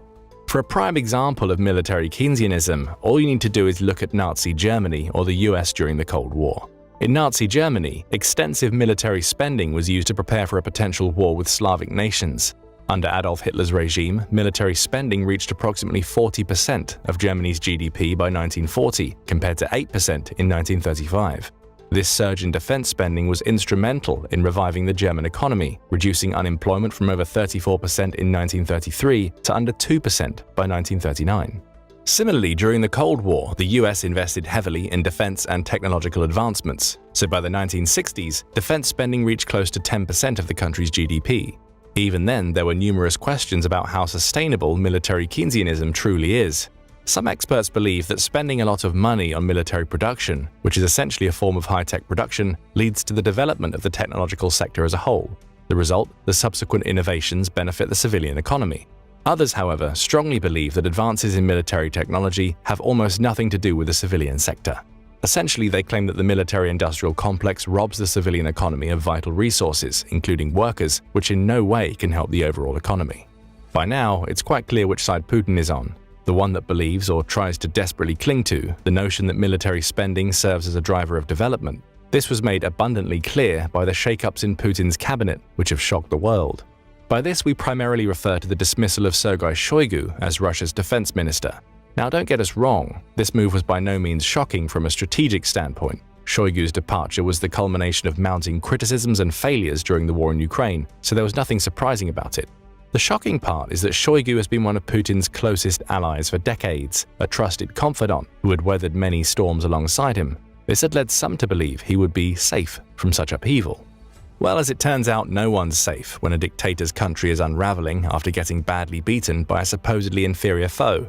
In such dire straits, even the closest allies become liabilities, and the once unshakable pillars of power are ruthlessly dismantled in the scramble to salvage a crumbling regime. But who is Shoigu, and more importantly, who was he replaced with? Sergei Shoigu, a seasoned figure in Russian politics, served as the Minister of Defense from 2012 to 2024. His tenure was marked by extensive military reforms and a significant buildup of Russia's armed forces, so it's no wonder Putin entrusted him with the invasion of Ukraine in 2022, ordering him to capture Kyiv in a matter of days. To be fair, this order was inherently impossible to achieve, as it underestimated both the resilience of the Ukrainian forces and the complexities of urban warfare. Can you really expect some 190,000 troops and tens of thousands of vehicles to effortlessly storm an area of 324 square miles with 3.5 million residents in the dead of winter? Though a resounding no is the obvious answer, Putin was never the one to accept the obvious. So he failed, and Shoigu failed. However, Shoigu's failure to secure a swift victory in Kyiv wasn't the only issue at hand. As the war dragged on and Russian losses mounted, Shoigu's position became increasingly untenable. That was what eventually led to his dismissal in May of 2024, while it was at least partially responsible. You see, Shoigu's failures, as well as the Russian government's crackdown on corruption among the high-ranking defense officials, weren't the only reason why he was removed as defense minister. The move actually had more to do with who the new defense minister is, rather than the missteps of the former one. If you need proof, all you need to know is that Shoigu wasn't banished from the government altogether. Instead, he was appointed the Secretary of the Security Council of the Russian Federation, which is quite a high-profile and, dare we say, lucrative position. So who's the new defense minister that warrants all this intrigue? The answer is Andrei Belyusov, an economic technocrat. Before he assumed office as the defense minister, Belyusov served as the first deputy prime minister from 2020 to 24, an aide to the president in economic affairs from 2013 to 20, and minister of economic development from 2012 to 13. As you can see, there's no mention of any military-related positions in his extensive resume. That's because Belyusov has no military experience whatsoever. From this fact alone, it's easy to conclude that Putin is no longer viewing the Russo-Ukrainian war as a battle of military might alone. Now the war has become a battle of resources. In other words, Putin finally realized he couldn't achieve a lightning victory, and it only took him 2.5 years to come to that realization, and that he must brace for the long game. Of course, the mere notion of Putin preparing his country for long-term warfare terrifies both Ukraine and the remainder of Europe. This move only confirms what many in Europe have feared for months: Putin won't stop at Ukraine. But many people fail to understand one thing. It's not so much that Putin wants to continue fighting, as much as he can't afford to stop. What do we mean by that? As Renaud Foucault, a senior lecturer at the Department of Economics at Lancaster University Management School, explains, the war in Ukraine has become the main driver of Russia's economic growth. However, this war is also responsible for decimating Russia's economy in other crucial ways. So if Russia were to stop fighting, it would have to deal with the economic reality of a nation burdened by sanctions, a diminished workforce, and a deteriorating infrastructure. This might lead to social unrest and a potential collapse of the fragile stability that Putin's regime desperately clings to. Paradoxically, even winning in Ukraine could spell trouble for Russia. How so?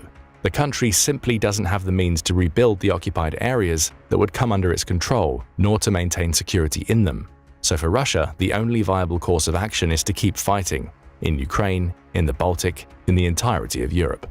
That's why Putin needs an economist as the defense minister, as only an economist can navigate the treacherous waters of sustaining a war-driven economy. Putin himself stated that only an economist can make the country's military budget, which has now reached gargantuan proportions, efficient. With Putin's comment to the long war in mind, you can probably start to see why this new economic model spells doom for the Russian army. So let's finally dive into it.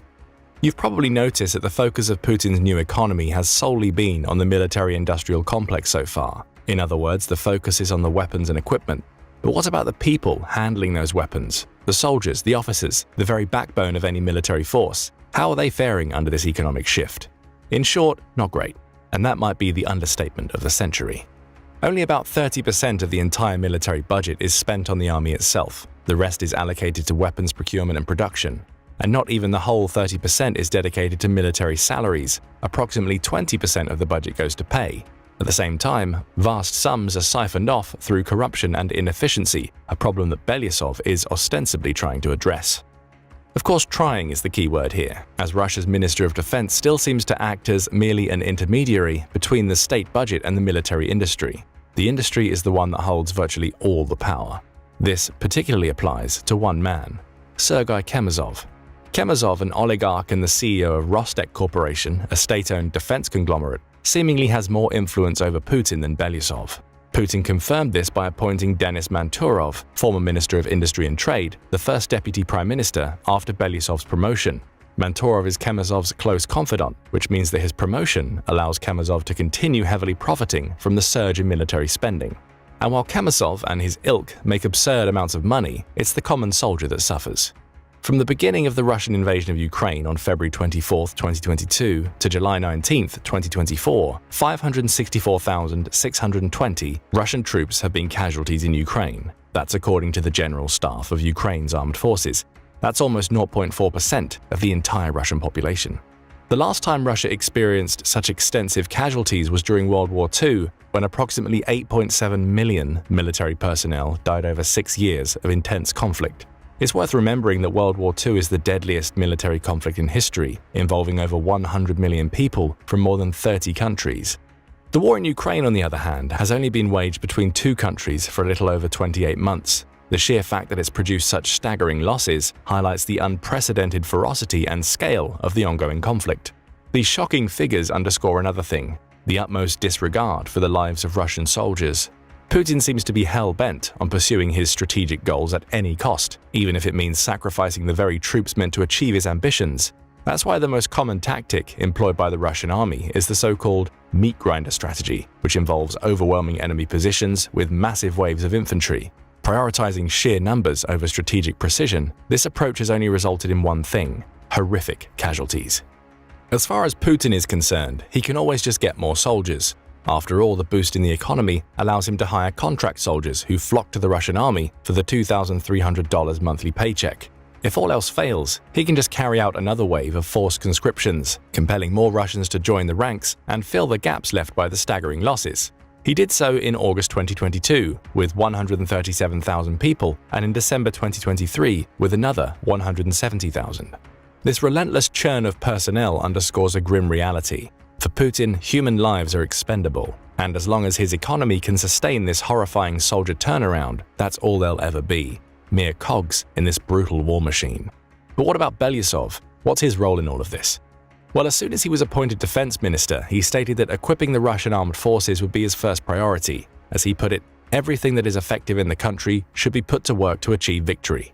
Now, to be fair, equipping the Russian army isn't a futile endeavor, as many of the troops have complained about being sent into battle without adequate gear and support.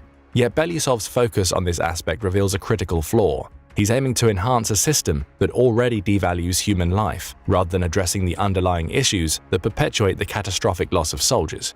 The grim reality is that improving equipment without reforming the underlying strategy and leadership will only make the meat grinder more efficient and more deadly.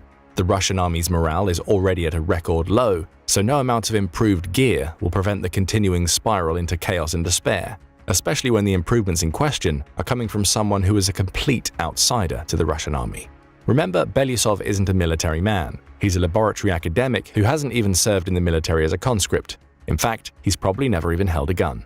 So how can he expect to inspire confidence or make meaningful changes when he lacks the most basic understanding of military life and combat needs? Belousov's background in economics and academia, while valuable in its own right, simply doesn't translate into an intuitive grasp of the realities faced by soldiers on the front lines.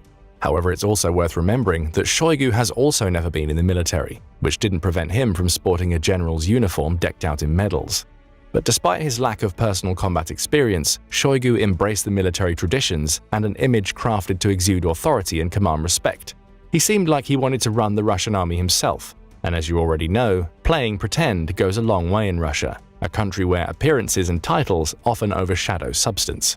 So while trying to get the black hole of military spending under control, Belousov is likely to only weaken the Russian army, eroding what's left of its effectiveness and morale. Of course, there's also the question of the long-term future of the Russian army. Even though Russia is undoubtedly preparing for a long fight, Benjamin Hilgenstock of the Kiev School of Economics believes that the war must end at some point. When this happens, the military spending will come down again. But what will happen to the army veterans? Will Russia have the funds to reward them and glorify them as it used to do almost religiously? Not likely. As a result, the veterans might find themselves abandoned, left to face the harsh reality of what Russia truly is, And with the widespread disillusionment, both among those who fought and the general public, comes the shattering of Russia's military legacy once and for all. So what was once believed to be the second strongest army in the world will inevitably crash and burn. And all of this because one man decided to play real-life Risk. Do you agree? Is the Russian army done for, or can it still recover from this catastrophic gamble? The year 2024 has been challenging for Russia in Ukraine. Despite capturing Avdiivka in February and making some advances, these gains have come at a high cost and reveal underlying vulnerabilities. Ukraine has faced ammunition shortages and needed to amend its draft laws in April to boost troop numbers. Meanwhile, Russian forces have struggled to adapt to evolving Ukrainian tactics and have relied on lighter, more mobile units for quick strikes. Economically, Russia is managing wartime demands with help from partners like China, and Vladimir Putin easily managed to get himself re-elected as president. However, public support for the war remains high, only among elites in Moscow and St. Petersburg who are shielded from the war's costs. But what if these apparent successes are built on a foundation of sand? What if the right set of circumstances could lead to a collapse of Russia's war effort? This isn't as far-fetched as it might seem. History is replete with examples of seemingly strong powers faltering unexpectedly. In this video, we'll explore how Ukraine's growing capabilities could pose a significant threat to Russia's current trajectory and reveal the cracks in what seems like a formidable facade. Retired General Ben Hodges, the former commander of US Army Europe, recently went on the Decoding Geopolitics podcast and made some interesting claims. He noted that despite Russia's newfound momentum, it lacked the ability to knock Ukraine out of the war in a decisive moment. Its only option was to continue to grind forward through a mass advantage, taking high casualties in the process. The Kremlin's hope of Western loss of interest in supplying Ukraine, he says, has dissipated for now. However, as a dictator, Putin can keep his war effort going. There's one place where things haven't been going so well for Russia, and it's a place that might surprise you because of how deep behind the front lines it is: Crimea. Unfortunately for the Russians, this is the most important front of all.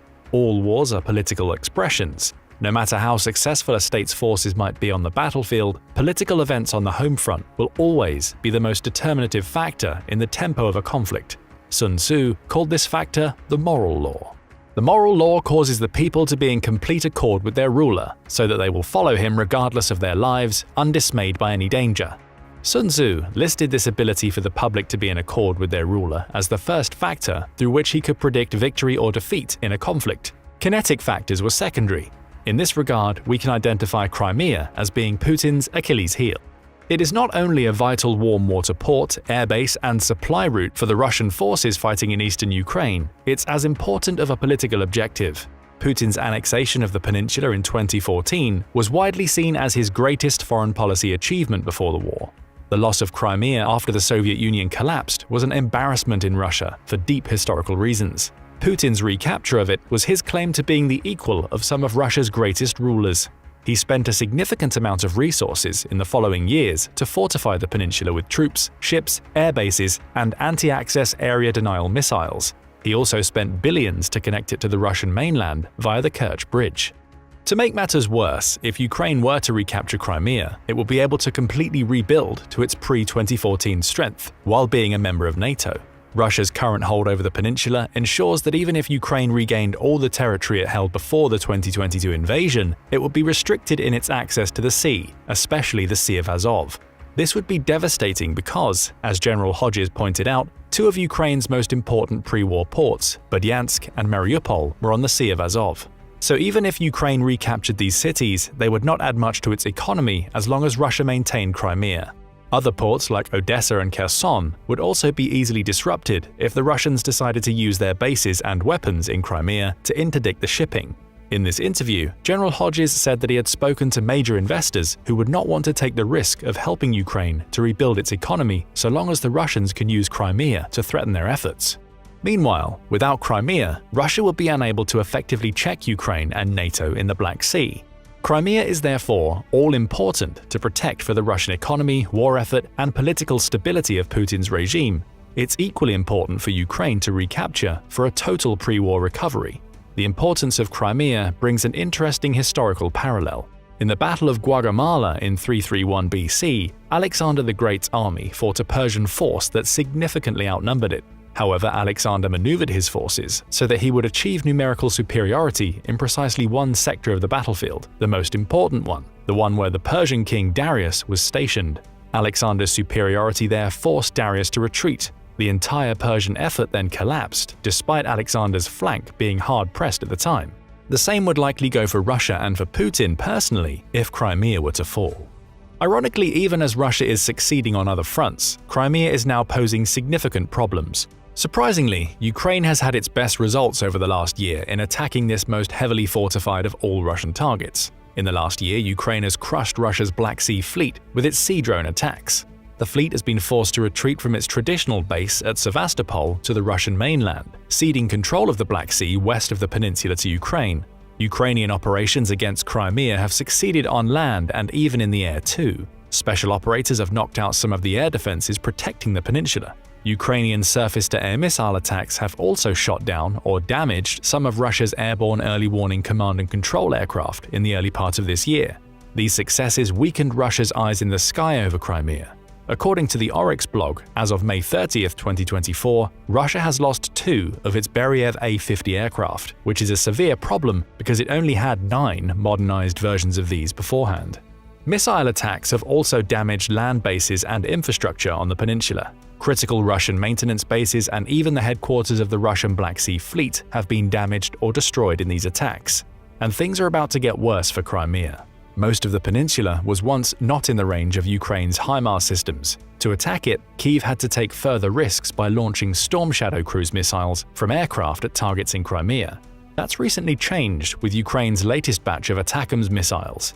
These missiles can be launched from the ground, with the launcher then concealing itself. After 2 years, Russia finally managed to destroy one of Ukraine's HIMARS systems in early March of this year. That has so far been the only confirmed loss of a Ukrainian HIMARS. Ukraine, therefore, got the ability to reliably attack Russian targets at longer ranges with minimal fear of retaliation. Once Ukraine got the longer-range ATACMS, it did not hesitate to use them against targets in Crimea. On April 17th, explosions erupted at the Russian airfield at Zankoy in northeastern Crimea, which hosted 50 combat aircraft and 4 helicopter squadrons. 2 days later, satellite imagery revealed the destruction of between 3 and 5 components for Russia's S-300 and S-400 air defense systems.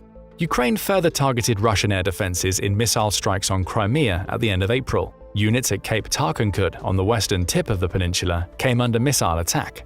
Ukraine had struck at the same place the previous August. On May 16th, Ukraine launched an ATACMS attack against the Belbek military airfield near Sevastopol. The Russians claimed that they intercepted 10 ATACMS missiles during this event, but that claim is likely as credible as their claims that they destroyed HIMARS systems before March 2024. Satellite images revealed that the attack destroyed 2 MiG-31 fighter jets and 1 Su-27. A fuel storage station near the runway was also destroyed. Perhaps the real target of the attack, a Russian S-400 air defense system, was also destroyed, further weakening Crimea's already deteriorating air defense network across the increasingly vulnerable peninsula. A strategic missile carrier may also have been damaged in the attack, as revealed by satellite imagery taken in the aftermath. These strikes are part of an overall Ukrainian objective to isolate Crimea from the Russian forces in eastern Ukraine and the Russian mainland, which supplies them via the peninsula. This is one of the most important objectives for Ukraine in the war, with President Zelensky claiming that the conflict had started there and would end there. Cutting the connection between the Russian forces in eastern Ukraine and Crimea was the ultimate objective of the Zaporizhzhia offensive in 2023. Unfortunately for the Ukrainians, the offensive was not successful. When the writing was on the wall, they turned to other, more creative ways of isolating the peninsula and have effectively put it under a loose siege. Crimea may be heavily fortified, but it has an Achilles heel. There are only a few ways to supply it: by sea, by the Kerch Bridge, by a ferry route near the Kerch Bridge, and by rail through southern Ukraine. Aside from attacking military bases and assets in Crimea, Ukraine has also struck at each of these supply routes, and its attacks have become more sophisticated. Because of the effectiveness of Ukraine's sea drones and the retreat of the Black Sea Fleet, it's now impossible for Russia to supply Crimea by sea from the west. Ukraine's drone attacks have also increasingly gone further east, increasing the risks of supplying it from the eastern Black Sea via the Russian mainland. It's no coincidence that Ukraine is asking people around the world to crowdfund its sea drones. They are cheap and have the range needed to disrupt Russian supply routes even this far to the east of Ukraine's lines. The sea route is likely the prime opportunity for Ukraine's now experienced drone operators. In October 2022, Ukraine likely used a sea drone to attack the Kerch Bridge. The explosion did not do severe damage, but it revealed Ukraine's ability to reach the vital route. Ukraine continued targeting the bridge in 2023, doing more damage and impeding movement across it. Repairs took from summer to fall to complete. The bridge remains one of Ukraine's highest priority targets, and unfortunately for the Russians, their enemy now looks like it has the capability to reach out to their prized infrastructure with its new weapons. On the night between May 29th and 30th, the ferry route across the Kerch Strait came under attack. Ukraine used ATACMS missiles to strike the ferry landing on the Crimean side of the strait. The attack severely damaged two heavy ferry craft. One of these was for transporting cars, and the other was a train transport. Although the ferry is not the most important of the Crimean supply routes, this incident demonstrates Ukraine's ability to reach deep into this vital military and even more vital political Russian hotspot. The danger to the Kerch Bridge has been increased. General Hodges did not expect Ukraine to bring the Kerch Bridge down with the ATACMS missiles, but rather through a more unconventional plan to make it unusable. However, the most important supply route is not the highest profile one. It's rather the newest and least well known. Since the war began, Russia has constructed a 50-mile railroad that connects Crimea to the occupied territories in eastern Ukraine. From there, the railroad connects the routes into the Russian mainland. Frontelligence Inside, a public intelligence group based in Ukraine, suggested that the new railroad would keep Crimea adequately supplied even if the Kerch Bridge was destroyed. Railroads are a difficult military target. They can be damaged, but only in small stretches. Repairs are easy to make and usually happen quickly. Ukraine has targeted this railway before with its Storm Shadow missiles. However, according to Frontelligence, these operations did not impede the movement of Russian supplies for long. To make matters worse, Ukraine lost expensive ammunition in the process. The trains themselves are also difficult to target, and the Russians often move their freight by night. However, there may be some hope for Ukraine. David Axe in Forbes points out that if the Ukrainians can neutralize the other supply routes to Crimea, they can then concentrate their long-range weapons against the railroad, especially in the new connector between the east and the south. Frontelligence reported, Ukraine currently possesses the means to seriously damage this link, potentially rendering it unusable for weeks or even months. However, this depends on multiple factors, such as the number of air defense systems Russia is willing to allocate to protect vulnerable spots, especially bridges. Fortunately for the Ukrainians, they have had great success against Russia's local air defenses. The remainder of the network is stretched thin. The new ATACMS missiles should give the Ukrainians the ability to stretch that network thinner. Thinner defenses mean more common attacks. This would increase the pressure on Putin. From a political standpoint, the ongoing siege of Crimea has so far been politically manageable for Putin. Because of the Russian state's control over information and ability to quickly punish dissent, he has been able to hand-wave the difficulties the peninsula has faced over the last 9 months. Even the retreat of the Black Sea Fleet from Sevastopol has not harmed his standing in power. But what if Crimea were to be put in more serious jeopardy? Ukraine is set to ramp up its attacks on all of the new routes. Some analysts worry that Putin would resort to the use of tactical nuclear weapons to preserve Russian control over Crimea.